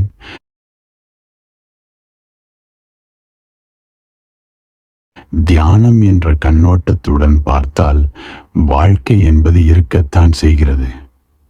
அது ஒருபொழுதும் இல்லாமல் போனதில்லை. நீ ஏற்கனவே என்னவாக ஆகியுள்ளாயோ அவ்வாறு இனிமேல் தான் ஆக நினைப்பது பைத்தியக்காரத்தனமான விஷயம் அல்லவா? இது ஏற்கனவே உன்னிடம் பணம் இருந்தும் பணம் வேண்டும் என்று சொல்வது போல் அல்லவா உள்ளது? உன்னிடம் பணம் ஏற்கனவே இருந்தும் நீ பிச்சை கேட்டு வீடு வீடாக அலைவது போல் அல்லவா உள்ளது? இன்றைக்கு வாழ்க்கையின் யதார்த்தம் புரிய வருகிறதோ அக்கணமே உயிர் வாழும் ஆசை மறைந்துவிடும். நீ உன் வாழ்க்கையை பொருத்தமில்லாத ஒன்றுடன் சேர்த்தால், உதாரணமாக உடலுடன் சேர்த்தால், உன்னை உடல் என்று சொன்னால் ஆன்மீக முன்னேற்றத்திற்கு இடையூறு வரும். ஏனென்றால் உடல் நாளையே கூட இறந்து போகலாம். உடலுக்கு ஏற்படக்கூடிய மரணம் நமக்கு பயமூட்டி உயிர் வாழும் ஆசையை தோன்றச் செய்யும். ஒரு பழைமையான திபெத்திய கதை. 2 ஆந்தைகள் எங்கிருந்தோ வந்து ஒரு மரக்கிளையில் அமர்ந்தன. ஒன்றின் வாயில் பாம்பு, இன்னொன்றின் வாயில் எலி. அந்த ஆந்தைகளின் காலை உணவு தயார். எலியை பார்த்த பாம்புதான் ஆந்தையின் வாயில் இருப்பதையும் மரணத்தை நெருங்கிவிட்டதையும் மறந்து போனது. பாம்பின் வாயில் எலியை பார்த்து நீர் ஊறியது. உயிராசை சாவு அபாயத்தை மறக்கடித்து விட்டது. இன்னொரு புறம் எலி பாம்பை பார்த்ததும் நடுங்கிவிட்டது. தான் ஏற்கனவே ஆந்தையின் வாயில் மரணத்தின் பிடியில் இருப்பதை மறந்துவிட்டது. ஆந்தைகள் திகைத்து போயின. ஓர் ஆந்தை இன்னொன்றிடம் இதென்ன விசித்திரமாக இருக்கிறது என்றது. 2ஆம் ஆந்தை பதிலளித்தது, எனக்கு இந்த ரகசியம் புரிகிறது. நாக்கின் ருசி பார்க்கும் ஆசை மிகவும் தீவிரமானது. எதிரே மரணம் காத்திருந்தாலும் அதில் கவனம் செல்வதில்லை. 2ஆவதாக பயம் என்பது சாவு பயத்தை விட வலிமையானது. ஆந்தை மூலமாக நேர உள்ள சாவிடம் எலிக்கு பயமில்லை. ஆனால் பாம்பு தன்னை தாக்குமோ என்னும் பயத்தினால் அது பயந்து நடுங்குகிறது. நாமும் சாவை பற்றி அஞ்சுவதை விட பய உணர்வால் தான் அதிகம் நடுங்குகிறோம். நாக்கு ருசி, இதர புலன்களின் வேட்கை காரணமாக நமது உயிர் வாழும் ஆசை வலுப்பெற்று விளங்குகிறது. ஆகவே சாவு 24 மணி நேரமும் நம் எதிரேதான் நின்று கொண்டிருக்கிறது. எனினும் அது நம் கண்களில் படுவதில்லை. அந்த அளவிற்கு நாம் பார்வை இழந்து விட்டோம். உடலுடன் தன்னை கட்டி போடுபவனுக்கு தடைகள் பல ஏற்படும். நீ உன்னை 1,00,000 தடவை ஏமாற்றிக் கொண்டாலும் சரி, அறிவுறுத்தி கொண்டாலும் சரி, உடம்பு ஒரு நாள் இறந்துதான் போகும் என்பதை மாற்ற முடியாது. தினமும் யாராவது இறந்துதான் போகிறான். கண்ணை மூடிக்கொண்டால் இந்த யதார்த்தத்திலிருந்து தப்பிவிட முடியுமா? தினமும் சிதை மூட்டப்பட்டு எரிகிறது. தினமும் ராமன் நாமமே சத்தியம் என்று முழங்கியபடி உடல் எடுத்துச் செல்லப்படுகிறது. சாவை பற்றி நமக்கு அதிகம் தெரியாமல் இருப்பதற்காக நாம் எல்லா உபாயமும் செய்து வைத்துள்ளோம். இதனால்தான் மயானத்தை ஊருக்கு வெளியே அமைத்திருக்கிறோம். உண்மையில் ஊருக்கு நடுவே அல்லவா மயானம் இருக்க வேண்டும். அப்போதுதானே ஒரு பிணம் எரிந்தால் ஊர் மொத்தத்திற்கும் தெரிய வரும். பெண்களோ குழந்தைகளை வீட்டிற்குள்ளே விரட்டுகின்றனர். தெருவில் பிணம் போகிறது, யாரோ செத்துவிட்டார். குழந்தைகளே, அதை பார்க்காதீர்கள், உள்ளே வந்து விடுங்கள் என்று மிரட்டி கதவை மூடிவிடுகிறார்கள். சாவு பற்றி நாம் அதிகமாக பேசுவதில்லை, அதை பற்றி குறிப்பிடுவதும் இல்லை. மயானத்திற்கு உடலை எடுத்துச் செல்பவர்களும் உடன் வருபவர்களும் கூட வேறு விஷயங்களைத்தான் அலசுகிறார்கள். ஒருபுறம் பிணம் எரிகிறது, மறுபுறம் மயானத்திற்கு வந்தவர்கள் என்ன பேசுகிறார்கள்? இப்பொழுது என்ன சினிமா படம் நடைபெறுகிறது? தேர்தலில் எந்த தலைவர் வெற்றி பெற வாய்ப்பு அதிகம்? தோற்கப் போவது யார்? தேர்தல் நடக்குமா நடக்காதா? இன்னும் எத்தனையோ விஷயங்களை பேசுகிறார்கள். இதெல்லாம் உபாயங்கள் தான். இப்பேச்செல்லாம் ஒரு திரையைப் போல எவனோ இறந்து போனான், இறந்தவர்கள் நாம் இல்லையே என்னும் எண்ணத்திரை அது. ஒருவர் இறந்து போனால் நாம் அனுதாபம் தெரிவிக்கிறோம். அதுவும் ஒரு உபாயமே. யாருக்கப்பா அனுதாபம் தெரிவிக்கிறாய்? அதே கியூவில் தான் நீயும் நிற்கிறாய். அதோ ஒருத்தன் அகன்றான். கியூ கொஞ்சம் முன்னேறியது. மரணம் உன்னை மேலும் நெருங்கியது. உன் வரிசை எண் நெருங்கிக் கொண்டிருக்கிறது. டிக்கெட் ஜன்னலை நீ விரைவில் அடைந்து விடுவாய். ஆனால் நம் பேச்சு வேறு விதமாக உள்ளது. கெடுதலான சம்பவம் நிகழ்ந்து விட்டது. பாவம், அந்த ஆள் செத்து போனார் என்கிறோம். நாம் ஒரு பிரமையில் உள்ளதையே இப்பேச்சு காட்டுகிறது. மற்ற யாரோதான் தினமும் இறக்கிறார்கள், நான் இறந்து போகின்றவன் இல்லை என்னும் பிரமையில் ஆழ்ந்துள்ளனர். ஆனால் எத்தனை உபாயம் செய்தாலும் உயிர் நிரந்தரமாக உடலுடன் ஒட்டி கொண்டிருக்காது.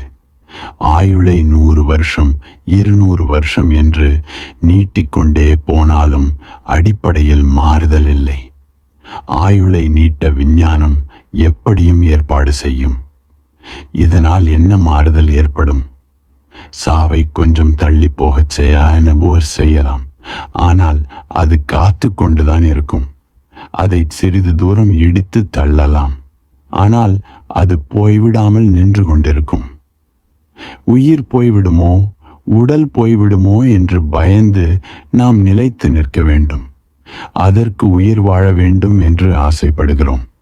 இந்த ஆசை காரணமாக நாம் செல்வம் சேகரிக்கிறோம். நல்ல பதவியை வசப்படுத்திக் கொள்கிறோம். மற்றவர்கள்தான் இறப்பார்கள், நாம் இறக்க மாட்டேன் என்று ஒரு போலி நம்பிக்கையை நிறுவிக்கொள்கிறோம்.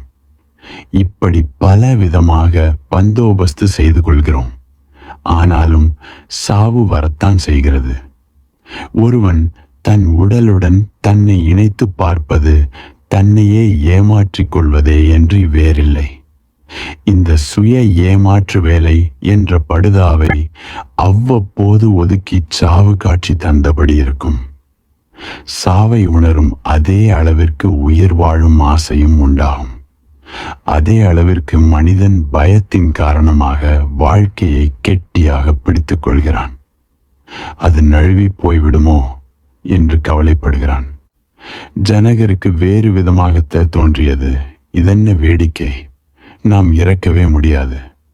நாம் அமிர்தத்தின் மைந்தர்கள். நாமும் நம் உடலும் ஒன்று, நாமும் உயிரும் ஒன்று, நாமும் மனமும் ஒன்று என்றெல்லாம் நினைத்ததால் தான் சாவு பயம். இவற்றையெல்லாம் கடந்து நாம் நம்மை பார்க்க முடிந்தால் பிறகு சாவு எப்படி ஏற்படும்? சாட்சிக்கு சாவு ஏது? தன்னுணர்வுக்கு சாவேது?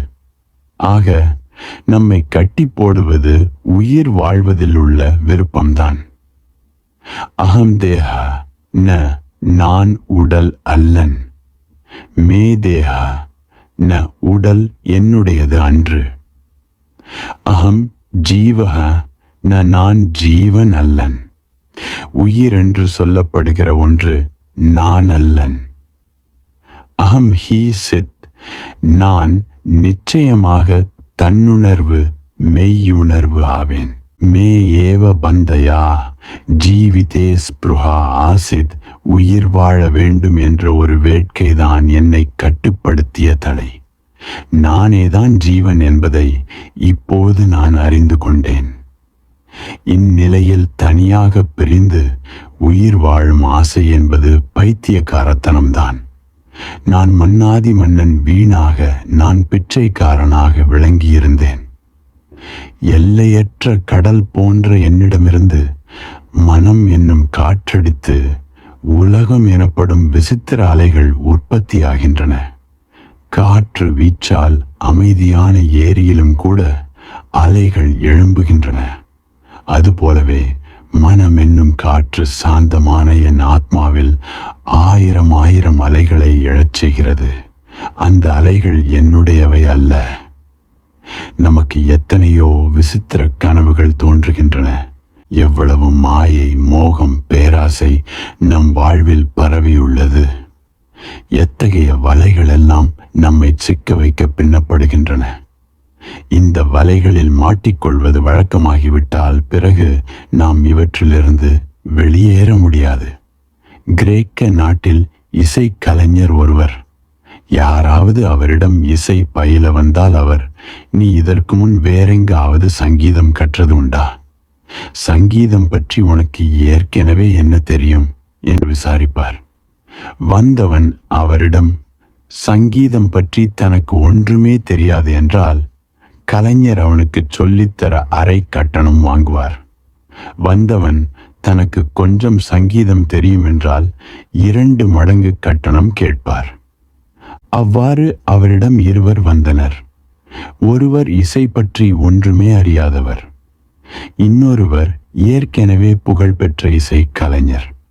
குரு அவர்களிடம் கட்டண விவரம் தெரிவித்தார். சங்கீதம் தெரியாதவனுக்கு கட்டண சலுகை ஏன்? அவனுக்கு சொல்லித்தர கஷ்டப்படணும். சங்கீதம் தெரிந்தவனுக்கு பயிற்சி தருவது சுலபம். அவனிடம் 2 மடங்கு கட்டணமா வசூலிப்பது அநியாயமாக இருக்கிறதே என்று கேட்டனர் வந்த இருவரும். குரு விளக்கினார், நான் சொல்வது சரியாகத்தான் உள்ளது. ஒன்றும் தெரியாதவனுக்கு கற்றுக் கொடுப்பது மட்டும்தான் வேலை. பாணியை ஏற்கனவே இசை தெரிந்தவரை அவர் கற்ற மறக்கடிக்கச் செய்ய வேண்டும். இது முதல் வேலை. அப்பொழுதுதான் அவர் என்னிடம் புதிதாக கற்க முடியும்.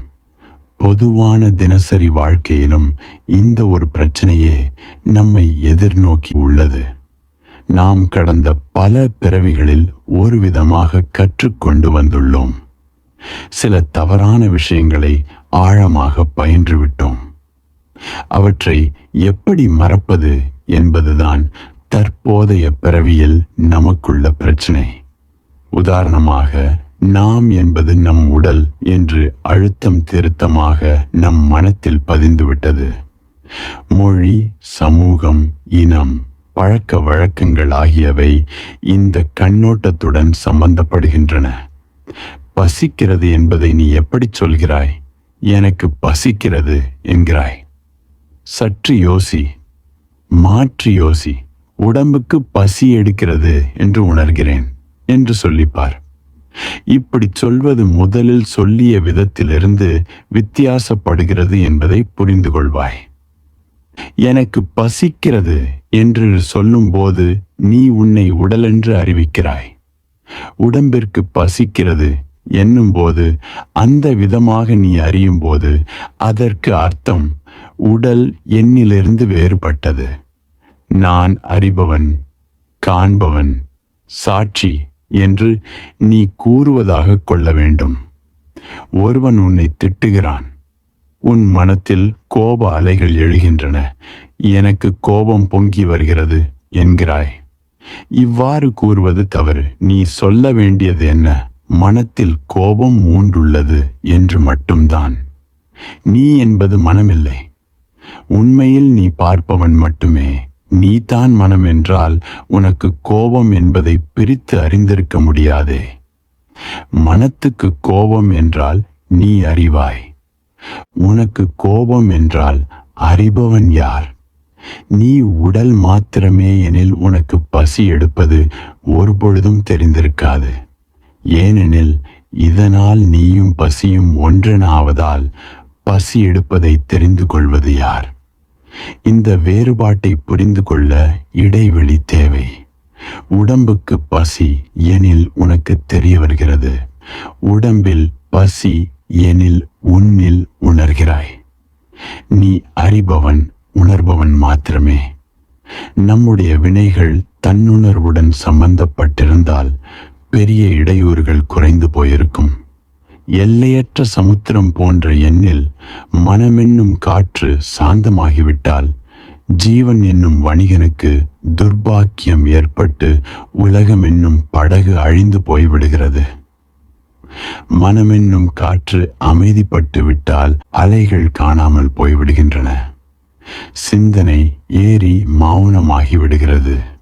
ஆகவே பிறகு ஜீவன் என்னும் வணிகனுடைய படகு அழிந்து போகிறது. ஜகத்போதக வினஸ்வர உலகம் என்னும் படகு உடனே நாசமாகிறது. அப்படி உலகு படகு இருந்தது கூட கனவோ வெறும் எண்ணமோ பிரமையோ என்று அதிசயிக்கும்படி அது மறைந்து போகிறது. ஆகவே நாம் செய்ய வேண்டிய ஒரே வேலை மனம் என்னும் காற்று சாந்தப்படச் செய்ய வேண்டும் என்பதே.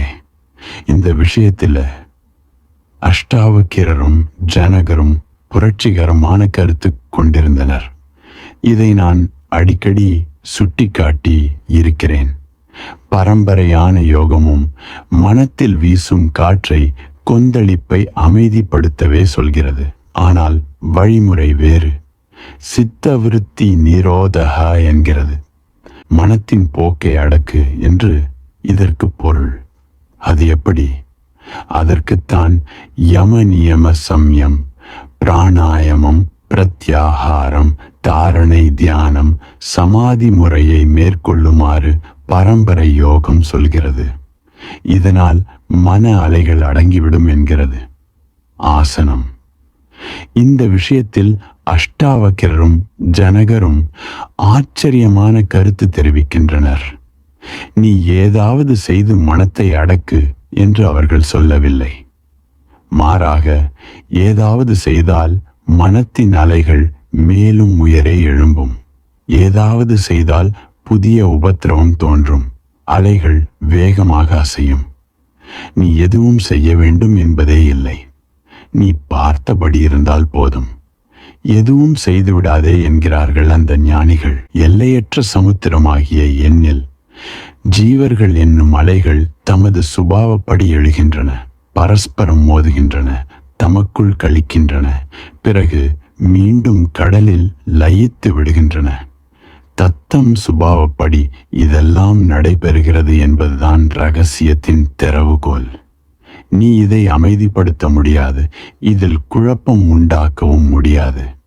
நீ குறுக்கே வராமலே இரேன். நீ நடப்பதை நடைபெறவிடு. நீ நினைவில் வைக்க வேண்டியது நீ ஒரு சாட்சி என்பது மட்டுமே. நீ சினிமா பார்க்கப் போகிறாய். இருக்கையில் உட்கார்ந்து விட்டாய். விளக்குகளை அணைத்து விட்டார்கள். இருள் சூழ்ந்தது. வெள்ளை திரை உயிர் பெற்றது. அதில் படக்காட்சிகள் ஓடுகின்றன. நீ நினைவில் கொள்ள வேண்டியது நான் சாட்சி மட்டுமே. திரையில் தெரியும் காட்சிகள் கருப்பும் வெளுப்பும் நடத்தும் விளையாட்டுதான் என்பதே. அப்படி செய்தால் திரைப்படத்தின் கதை உன்னை துளி கூட பாதிக்காது. திரையில் ஒருவர் கொல்லப்படும் காட்சி வந்தாலும் நீ அதிர்ந்து போக மாட்டாய். ஆனால் அதே காட்சியை பார்க்கும் மற்றவர்களுடனே நேராக நிமிர்ந்து உட்காருகிறார்கள். உண்மையிலேயே ஒரு கொலை நடப்பதை காண்பதை போல் உணர்கிறார்கள். பலருடைய கண்கள் ஈரமாகி விடுகின்றன. கைக்குட்டையை எடுக்கிறார்கள். கண்ணீரை துடைத்துக் கொள்ள. நல்ல வேளையாக யாரும் பார்க்க முடியாதபடி இருட்டாக உள்ளது. அவசரமாக கண்களை துடைத்துவிட்டு கைக்குட்டையை மறைத்துக் கொள்ளலாம். திரையரங்குகளில் மக்கள் கைக்குட்டைகள் ஈரமாகி விடுகின்றன. அப்படி ஈரமாகாவிடில் அவர்கள் பார்த்த திரைப்படம் நன்றாக இல்லை என்று பொருளாம். அழ வைத்தால்தான் அருமையான சம்பவம் வந்துள்ளது என்று அர்த்தம். இதேபோல் மக்கள் சிரிக்கவும் செய்கிறார்கள். திரையில் நிழல்கள் மட்டும்தான் இயங்குகின்றன என்பதை நீ பார்த்தாய். திரைச்சீலையில் ஒன்றுமே கிடையாது. ஆனால் அதில் தெரியும் நிழலுருவம் உன்னை பிடித்து ஆட்டுகிறது. அதனுடன் சேர்ந்து நீயும் இயங்கத் தொடங்குகிறாய். படம் பார்க்கையில் உன் மனத்தில் கோபம், அன்பு, காமம், ஆசை, கிளர்ச்சி உண்டாகலாம். எது வேண்டுமானாலும் ஏற்படலாம். ஆனால் திரையில் ஒன்றுமில்லை. இதை நீ மறந்தே விடுகிறாய். உன்னுடைய இந்த மறதியைத்தான் சரி செய்ய வேண்டும். வேறு ஒன்றும் செய்ய வேண்டியதில்லை. அதற்காக நீ முன்புறமாக திரையை நோக்கி ஓடி அதை கிழிக்க வேண்டியதில்லை. அல்லது பின்பக்கம் ஓடி புரொஜெக்டரை உடைக்க வேண்டியதில்லை. அதை இயக்குபவரை பார்த்து இதென்ன தமாஷ் கருப்பும் வெள்ளையுமாக நிழல்களை காட்டி மக்களை வேதனைப்படுத்துகிறாயே. இத்தனை பேர் அநியாயமாக அழுகிறார்களே. வாழ்க்கையிலேயே போதுமான அழுகை இருக்கிறதே. போதும், நிறுத்து என்று மிரட்ட வேண்டியதில்லை. நீ அழுவதில்லைதான். அழ வேண்டிய தேவையும் இல்லை. அழ விரும்புகிறவர்களுக்கு திரைச்சீலை இருந்துவிட்டு போகட்டும். சிலருக்கு படம் பார்த்து அழுவது பிடிக்கும். அழுவதற்காகவே பணம் கொடுத்து உள்ளே வந்திருக்கிறார்கள். அவர்களுக்கு அதனால் கிடைக்கும் திருப்தியை தடை செய்யாதே. நீ சாட்சி மட்டுமே என்பதை நினைவில் வைத்தால் போதும். மற்றபடி உன்னை சுற்றிலும் நடைபெறுபவை மேலோட்டமானவை. ஆச்சரியம் மயி அனந்த மகாம்போதி ஜீவவீசை உத்தியந்தி தவந்தி ச கேலந்தி ச ஸ்வபாவத் பிரவிஷந்தி. அலைகள் அசைந்தாடி களிக்கட்டும், உயரே எழும்பி தனியட்டும், கூத்தாடட்டும். சுபர்வமாக பொங்கிய இவை சுபாவமாக தணிந்து போகும். நீ கரையில் உட்கார்ந்திரு, சாட்சியாக பார்த்து கொண்டிரு. இதற்காக தனியாக யோகா இல்லை. அஷ்டாவக்கிரரின் பார்வையில் விசேஷமாக எதுவும் செய்ய வேண்டாம். நேரடியாக தீர்வுக்கு தாவி விடுகிறார். நீ சும்மா பார்த்து கொண்டிரு. கோபம் எழுகிறதா? இது இயற்கைதான் என்று சொல். காமம் தலை தூக்குகிறதா? இது இயற்கைதான் என்று சொல். நீ பார்வையாளனாக மட்டும் தொடர்ந்து இரு. அந்நிலையிலிருந்து அசைந்து கொடுக்காதே. சாட்சி நிலையிலுள்ள நீ எதற்கும் நடுங்காதே. மற்றவர்கள் உணர்ச்சி வசப்படட்டும். மொத்த உலகமே புயலில் தத்தளிக்கட்டும். நீ புயலின் நடுவிலும் சாட்சியாக நிலைத்திரு. முல்லா நஸ்ருத்தீன் கடற்பிரயாணம் செய்து கொண்டிருந்தார். புயல் அடித்து கப்பல் கவிழத் தொடங்கியது. சக பயணிகள் அங்குமிங்குமாக ஓடினர். பெண்கள் புலம்ப ஆரம்பித்தனர். நாய்கள் குரைத்தன. குழந்தைகள் மயக்கமடைந்தனர். எல்லோரும் ஒரு மூலையில் திரண்டனர். கப்பலின் சொந்தக்காரன் கேப்டன் உறக்க கட்டளையிட்டுக் கொண்டிருந்தார்கள். நிலைமையை சமாளிக்க முயல்கின்றனர். மாலுமிகள் தப்பிக்கும் ஏற்பாடுகளில் மும்முரமாய் ஈடுபடுகிறார்கள். எங்கும் குழப்பம், ஆரவாரம். முல்லா நஸ்ருத்தீன் மட்டும் அமைதியாக நின்று கொண்டு மக்கள் பரபரப்படைவதை பார்த்தபடி இருக்கிறார். இதை கவனித்து எரிச்சலடைந்த ஒருவன் அவரிடம் சென்றான். முல்லா நஸ்ருத்தீன், நீர் மனிதர்தானா, கற்சிலையா? உமக்கு எல்லாம் விளையாட்டாக இருக்கிறதா? கப்பல் மூழ்கி கொண்டிருக்கிறது. நாம் எல்லாம் செத்து போக போறோம். முல்லா சொன்னார். அதனால எனக்கு என்ன நல்லது? கெட்டது வந்தது. இது என் அப்பன் கப்பலா என்ன? அவர் சொன்னது சரிதான். எதுவும் நம்மை ஏன் பாதிக்க வேண்டும்? நீ எல்லாவற்றையும் கடந்து நில். சாட்சியாக இரு. அப்போது நீ புயல் சூழ்நிலையிலும் அமைதியான நிலையை அடைந்து விடுவாய். நீ உன் மையத்திற்கு வந்து விடுவாய். அஷ்டாவக்கிரரும் ஜனகரும் சொன்னது புதுமையான கருத்து. அவர்கள் சொல்வது, நீ கரையிலேயே உட்கார்ந்திரு. நதியில் நிறைய அலைகள் எழும்புகின்றன. அவை தாமாகவே சாந்தப்பட்டுவிடும்.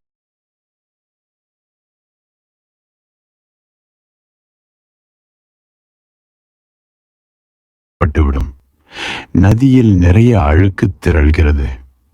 அது தானாகவே அமைதியடைந்துவிடும். நீ நதியில் குதித்து அமைதியை நிலைநாட்ட முயன்றால் மேற்கொண்டு புதிதாக நிறைய அலைகள் எழும்பும். நீ கவனித்திருப்பாய். நீ உன்னை அமைதிப்படுத்திக் கொள்ள அதிக முயற்சி எடுத்த போதெல்லாம் முன்பை விட அதிகமாக சஞ்சலத்திற்குள்ளாகி இருப்பாய். என்னை சந்திக்க பலர் வருகிறார்கள். நான் அனுபவத்தில் உணர்ந்தபடி அவர்களில் உலகப்பற்றுள்ளவர்கள், லௌகீகர்கள் எனப்படுவோர் ஆன்மீக நாட்டமுடையவர்களை விட அதிக அளவில் சாந்தமாக உள்ளனர். லௌகீகர்களுக்கு, சம்சாரிகளுக்கு எத்தனையோ வகையில் அமைதி குறைகிறது. ஆனால் ஆன்மீகர்களுக்கு கூடுதலாக ஒரு கவலை, புது கவலை, தனக்கு அமைதி கிடைக்க வேண்டுமே என்ற கவலை. மற்ற கவலைகளும் இருக்கவே தான் செய்கின்றன. மேலும் பல உபத்திரவங்களும் உண்டு. வீடு, குடும்பம், வியாபாரம், தொழில், வெற்றி, தோல்வி எல்லாமும் உண்டு. அவற்றுடன் இவர்களுக்கு ஏற்பட்டுள்ள புதிய நோய் எப்படி சாந்தமாக இருப்பது என்பதும் தான். லௌகீக மனிதன் இந்த கவலைக்கு ஆளாவதில்லை. வாழ்க்கை என்றால் குழப்பமும் இருப்பது வழக்கம்தான் என்று அவன் சாதாரணமாக சொல்லிவிடுவான். ஆகவே அவன்தான் அமைதி இழப்பதை ஆன்மீக மனிதன் போல் பயங்கரமான விஷயமாக கருதுவதில்லை. ஆன்மீக மனிதன் அமைதி பெற தனியாகவும் முயற்சி செய்வது அவசியம் என நினைக்கிறான். உதாரணமாக, நீ கோயிலுக்கு போகிறாய், பூஜை செய்ய அமர்கிறாய், பிரார்த்தனையும் தியானமும் செய்கிறாய். ஆனால் அந்த சமயம்தான் நீ அதிகம் படபடப்பாகவும் கொந்தளிப்புடனும் காணப்படுகிறாய். கடையிலும் கடை தெருவிலும் கூட நீ இந்த அளவிற்கு அமைதி இழப்பதில்லை. என்ன நடந்தது? தடுத்தும் நீ நதியில் குதித்தாய், அலைகளை அமைதிப்படுத்த முயன்றாய். ஆனால் விபரீதமான விளைவு ஏற்படும். முன்பை விட அதிக அவைகள் எழும்பும். தயவு செய்து கரையிலேயே உட்கார்ந்து. புத்தரின் வாழ்க்கையில் எனக்கு பிடித்த ஒரு சம்பவம். புத்தர் மலைப்பகுதி வழியாக ஒரு முறை சென்று கொண்டிருந்தார். கடும் வெயில், தாகம் எடுத்தது. சீடர் ஆனந்தரை கூப்பிட்டு, நீ வந்த வழியே திரும்பிச் செல். 2 மைல் பின்னால் ஓர் அருவியை பார்த்தோம், அங்கிருந்து நீ தண்ணீர் நிரப்பி வா என்று கூறினார். பிறகு ஒரு மரத்தின் கீழ் ஓய்வாக உட்கார்ந்திருந்தார். ஆனந்தர் பாத்திரத்துடன் அருவியை அடைந்தார்.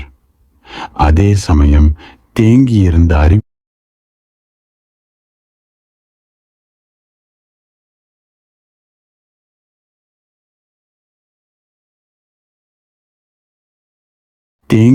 அருவி நீரின் வழியாக மாட்டு வண்டிகள் சில சென்றன.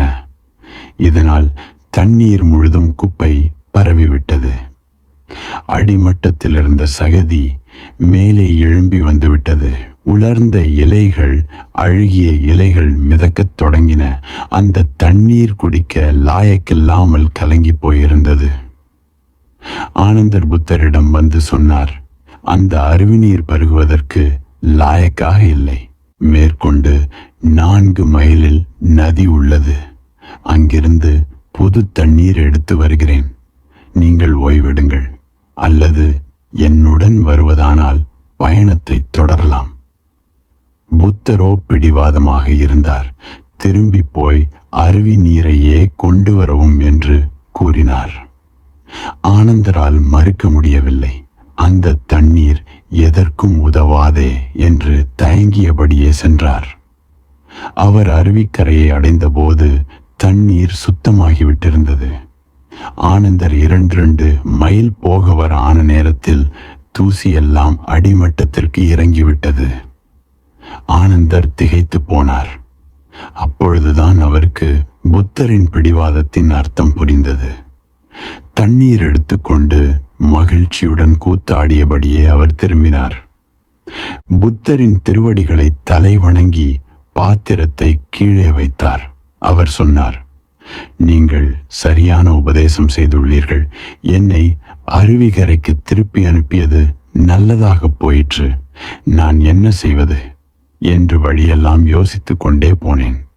தண்ணீர் சுத்தமாக இல்லாவிடில் அதில் இறங்கி குப்பை கூளத்தை அகற்றி முடிந்த அளவு நல்ல தண்ணீர் கொண்டு வரலாம் என்று நினைத்தேன். அப்படி நான் இறங்கியிருந்தால் தண்ணீர் மறுபடியும் அழுக்காகி இருக்கும்.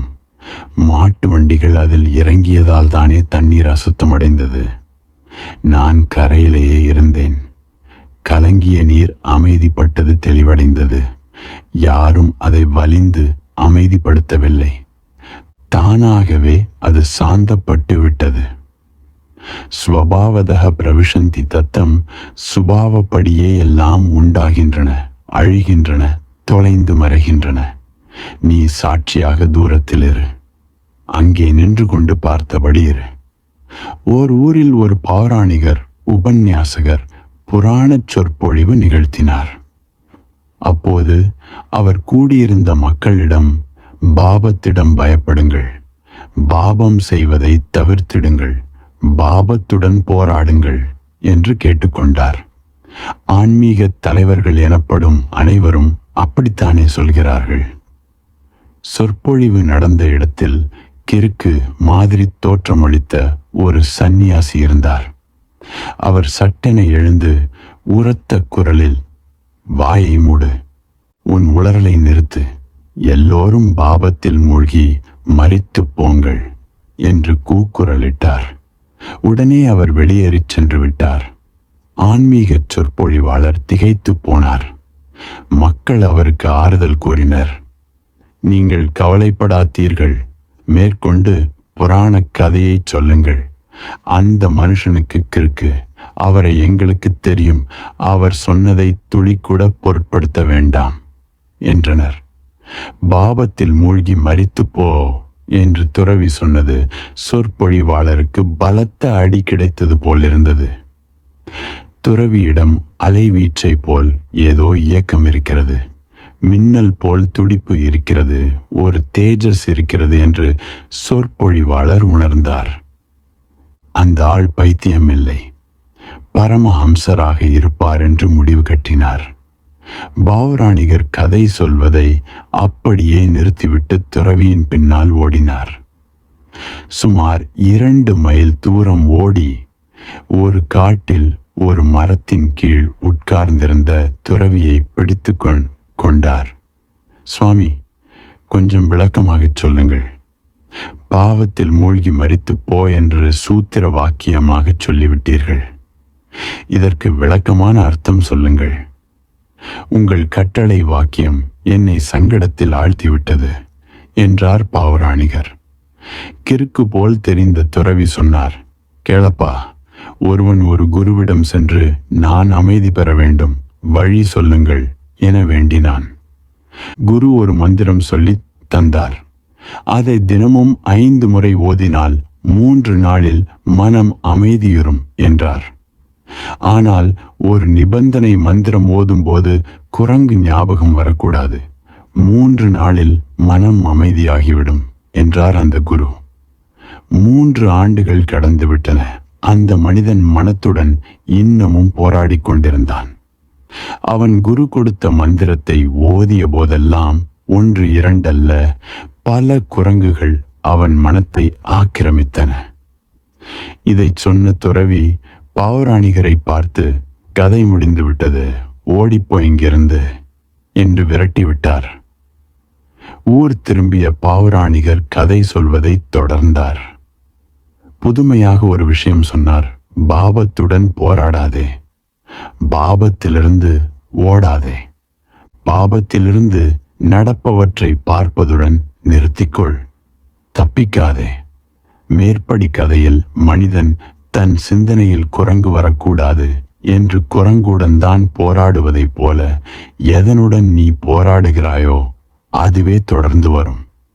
நீ போராடுவதே உனக்கு கவர்ச்சியான விஷயமாக தோன்றிவிடும். காமத்துடன் போராடினால் மனத்தில் காமம் அதிகமாக பரவிவிடும்.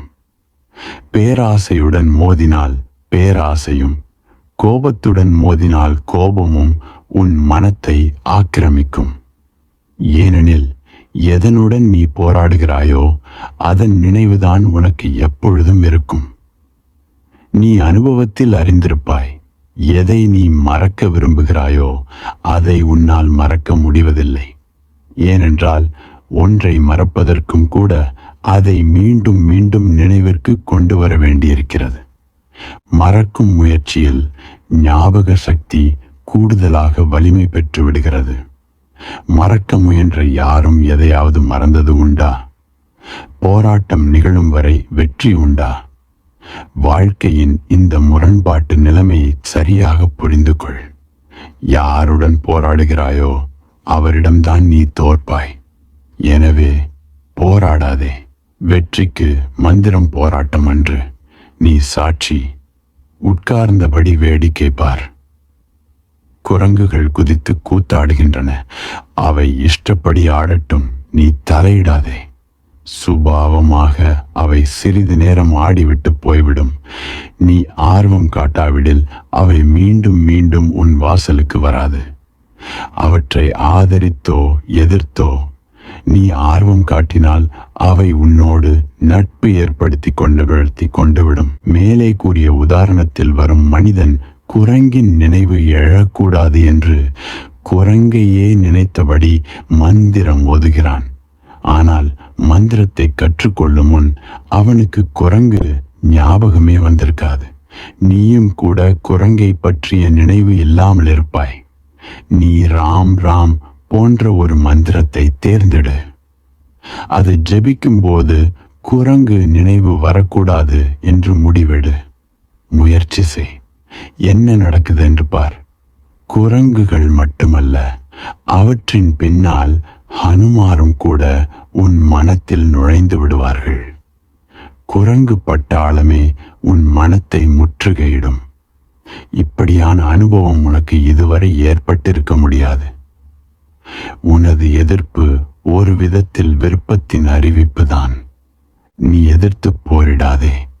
எதிர்த்தால் தோல்வியடைவாய். இந்த சூத்திரத்தின் மேன்மையை, மகிமையை, சிறப்பை புரிந்து கொள். நடப்பது அதன் போக்கில் நடைபெற்று கொண்டிருக்கிறது. உன்னிடம் கேட்டுவிட்டு அது ஆரம்பிக்கவில்லை. உன்னிடம் கேட்ட பிறகுதான் நிறுத்த வேண்டும் என்றும் காரணமில்லை.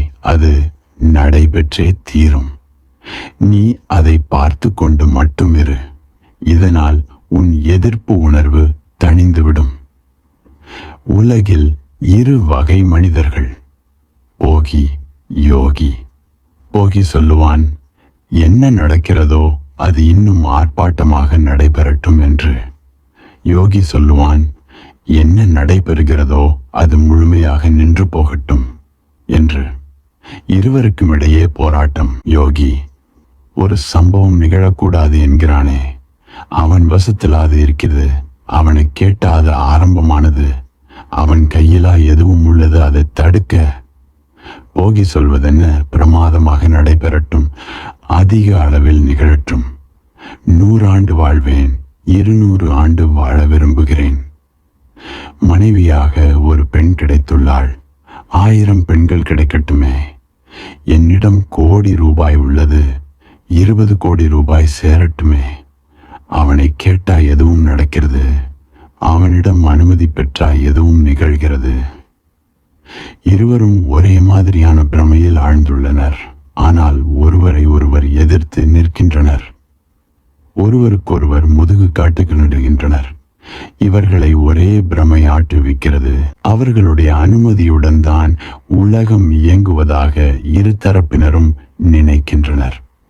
எதையும் விருத்தி செய்யவோ குறைக்கவோ தங்களால் முடியும் என கருதுகின்றனர். முல்லா நஸ்ருத்தீன் 100 வயதை நிறைவு செய்தார். எங்கிருந்தெல்லாமோ பத்திரிகை நிருபர்கள் அவரை பேட்டி காண வந்தனர். அவரிடம் விசாரித்தனர், உங்கள் நீண்ட ஆயுளின் ரகசியம் என்ன? நீங்கள் இந்த வயதிலும் நடமாடுகிறீர்கள், மகிழ்ச்சியாக தென்படுகிறீர்கள். உங்கள் உடலில் எந்த நோயும் இல்லை. இது எப்படி சாத்தியமாயிற்று? முல்லா பதிலளித்தார், என் ஆயுளின் ரகசியமா? நான் ஒருபோதும் மது அருந்தியதில்லை, புகை பிடித்ததில்லை, கட்டுப்பாடான வாழ்க்கை வாழ்ந்து வருகிறேன்.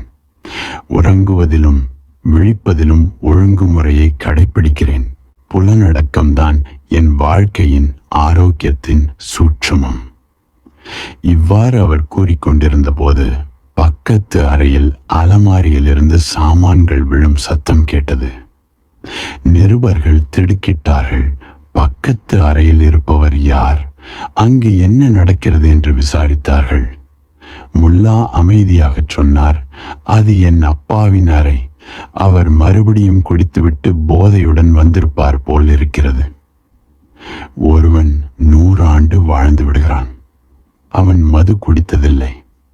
ஆகவே அவன் குடிப்பழக்கம் இல்லாததால் தான் 100 ஆண்டு உயிர் வாழ முடிந்ததாக நினைக்கிறான். அவன் அப்பா அவனை விட 20 ஆண்டுகளுக்கு மேல் மூத்தவராக இருப்பார். அவரோ குடித்துவிட்டு வந்து அலமாரி சாமான்களை கீழே விழச் செய்யும் அளவு போதையில் உள்ளார். யாராவது ஜைனர், சமண மதத்தவர் நீண்ட ஆயுள் பெற்றுவிட்டால் அவர்தான் கடைபிடிக்கும் தாவர உணவு, சைவ உணவு காரணமாக அப்படி ஏற்பட்டதாக நினைக்கிறார். அசைவ உணவு உண்பவர் நீண்ட காலம் வாழ்ந்தால் அதை அசைவ உணவின் நற்பலன் என்று கருதுகிறார். புகைப்பிடிக்காதவர் நெடுங்காலம் வாழ்வார் என்பதைப் போல் புகைப்பிடிப்பவரும் நீண்ட காலம் வாழ்வதுண்டு. சமைக்காத காய் இலை மட்டும் உண்டும் நீண்ட நாள் வாழ்பவர் உண்டு. சத்தான இவ்வுணவு கிடைக்காதோரும் நீண்ட நாள் வாழ முடிந்திருக்கிறது. ஒருவன் எந்த விதமாக வாழ்க்கை நடத்துகிறானோ அந்த விதமாக வாழ்க்கையை தான் நெறிப்படுத்தியதால் தான், தனது புலனடக்கத்தால் தான் நீண்ட ஆயுள் பெற்றதாக நினைக்கிறேன். ஆனால் உனது நடவடிக்கையால் எதுவும் நடைபெறுவதில்லை. நீ கர்த்தா இல்லை. நீ முயன்று எதுவும் நடைபெறவில்லை, நடைபெற்று கொண்டிருக்கவில்லை, நடைபெறாது. பூனைக்கு அதிர்ஷ்டம் இருந்தால் அதன் முன்னிலையில் உரியுடைய கூடும் என்பது போல் சில சமயம் தற்செயலாக எதிர்பாராத விதமாக நீ விரும்பிய வண்ணமே நிகழலாம்.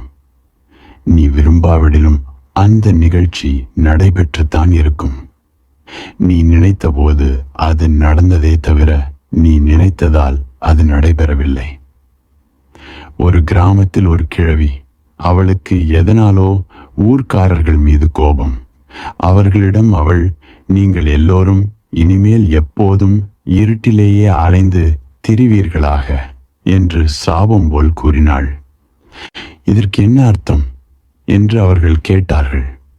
அவள் விளக்கினாள், நான் என் சேவல் கோழியை எடுத்துக்கொண்டு பக்கத்து கிராமத்திற்கு சென்று குடியேறப் போகிறேன். சேவல் இல்லாவிடில் அதன் கூவலும் இல்லை. ஆகவே சூரியன் உதிக்காது. இருட்டில் எல்லோரும் செத்துப் போவீர்கள். இதுவரை என் சேவல் கூவியதால் தான் சூரியனும் உதித்தது. ஆனால் சேவல் கூவாத இடத்திலும் சூரியன் உதிக்கிறது. சேவல்கள் கூவுவதால் சூரியன் உதிப்பதில்லை. சூரியன் உதிப்பதால் தான் சேவல்கள் கூவுகின்றன. அந்த கிழவி கோபத்தில் சேவலை எடுத்துக்கொண்டு பக்கத்து கிராமத்திற்கு போய்விட்டாள். அங்கு அந்த சேவல் கூவுகிறது.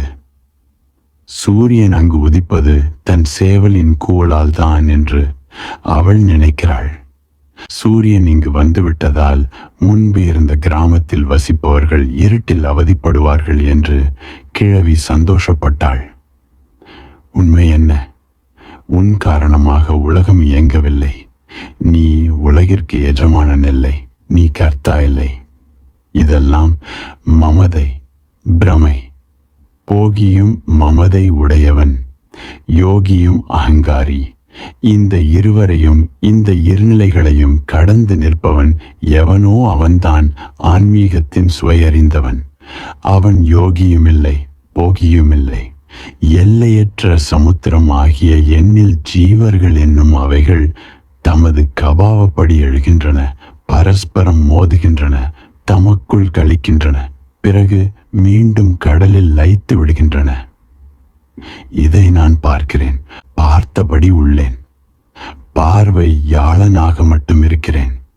காற்றாக மாறி 100 கொஞ்சல்களால் நீதான் திறந்தாய் இதய கதவை. பிறகொரு கணமும் காத்திருக்காமல் இரகசியமாக நறுமண பாரம் சிதறச் செய்தாய் நாற்புறமும். தீன கண்களின் விழிநீர் விண்ணப்பம் பாதையில் பரவி கிடக்கிறது. அது என் ஊமை உயிரின் கலங்கிய கூவல். உலக வீணையில் என் வாழ்க்கை தந்தி மீட்டப்படாமல் மௌனமாக தனித்திருந்து கிடக்கிறது. அதை அதிரச் செய்து ஒலி எழுப்ப இயலாமல் 100 தென்றல்கள் சலித்து களைத்து போயின. பாட்டு பாடி புதிய இசையை நீதான் படைக்கிறாய் எப்போதாவது. ஆனால் இம்முறை ஏனோ தந்திகளை முரட்டுத்தனமாய் உரசச் செய்து அபஸ்வர ஒளியை கிளறிவிட்டாய். எல்லாம் அதனதன் சுபாவப்படி நடைபெறுகிறது என்று சொல்லு. அல்லது எல்லாம் கடவுள்தான் செய்கிறார், செய்விக்கிறார் என்று சொல்லு. பக்தனுடைய மொழியில் கடவுள் எல்லாம் செய்கிறார். ஞானியின் மொழியில் எல்லாம் அதனதன் இயல்புப்படி நடைபெறுகிறது.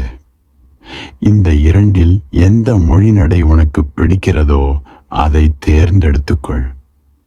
சொல்லும் விதம்தான் வித்தியாசப்படுகிறது. ஒன்று மட்டும் நிச்சயம், நீ கர்த்தா இல்லை, செய்பவன் இல்லை. சுபாவப்படியோ கடவுளாலோ நிகழ்ச்சிகள் நடக்கின்றன. நீ காண்பவன் மட்டுமே, பார்வையாளன் மட்டுமே. உயிரின் கசப்பை அளவிடும் தராசு இது.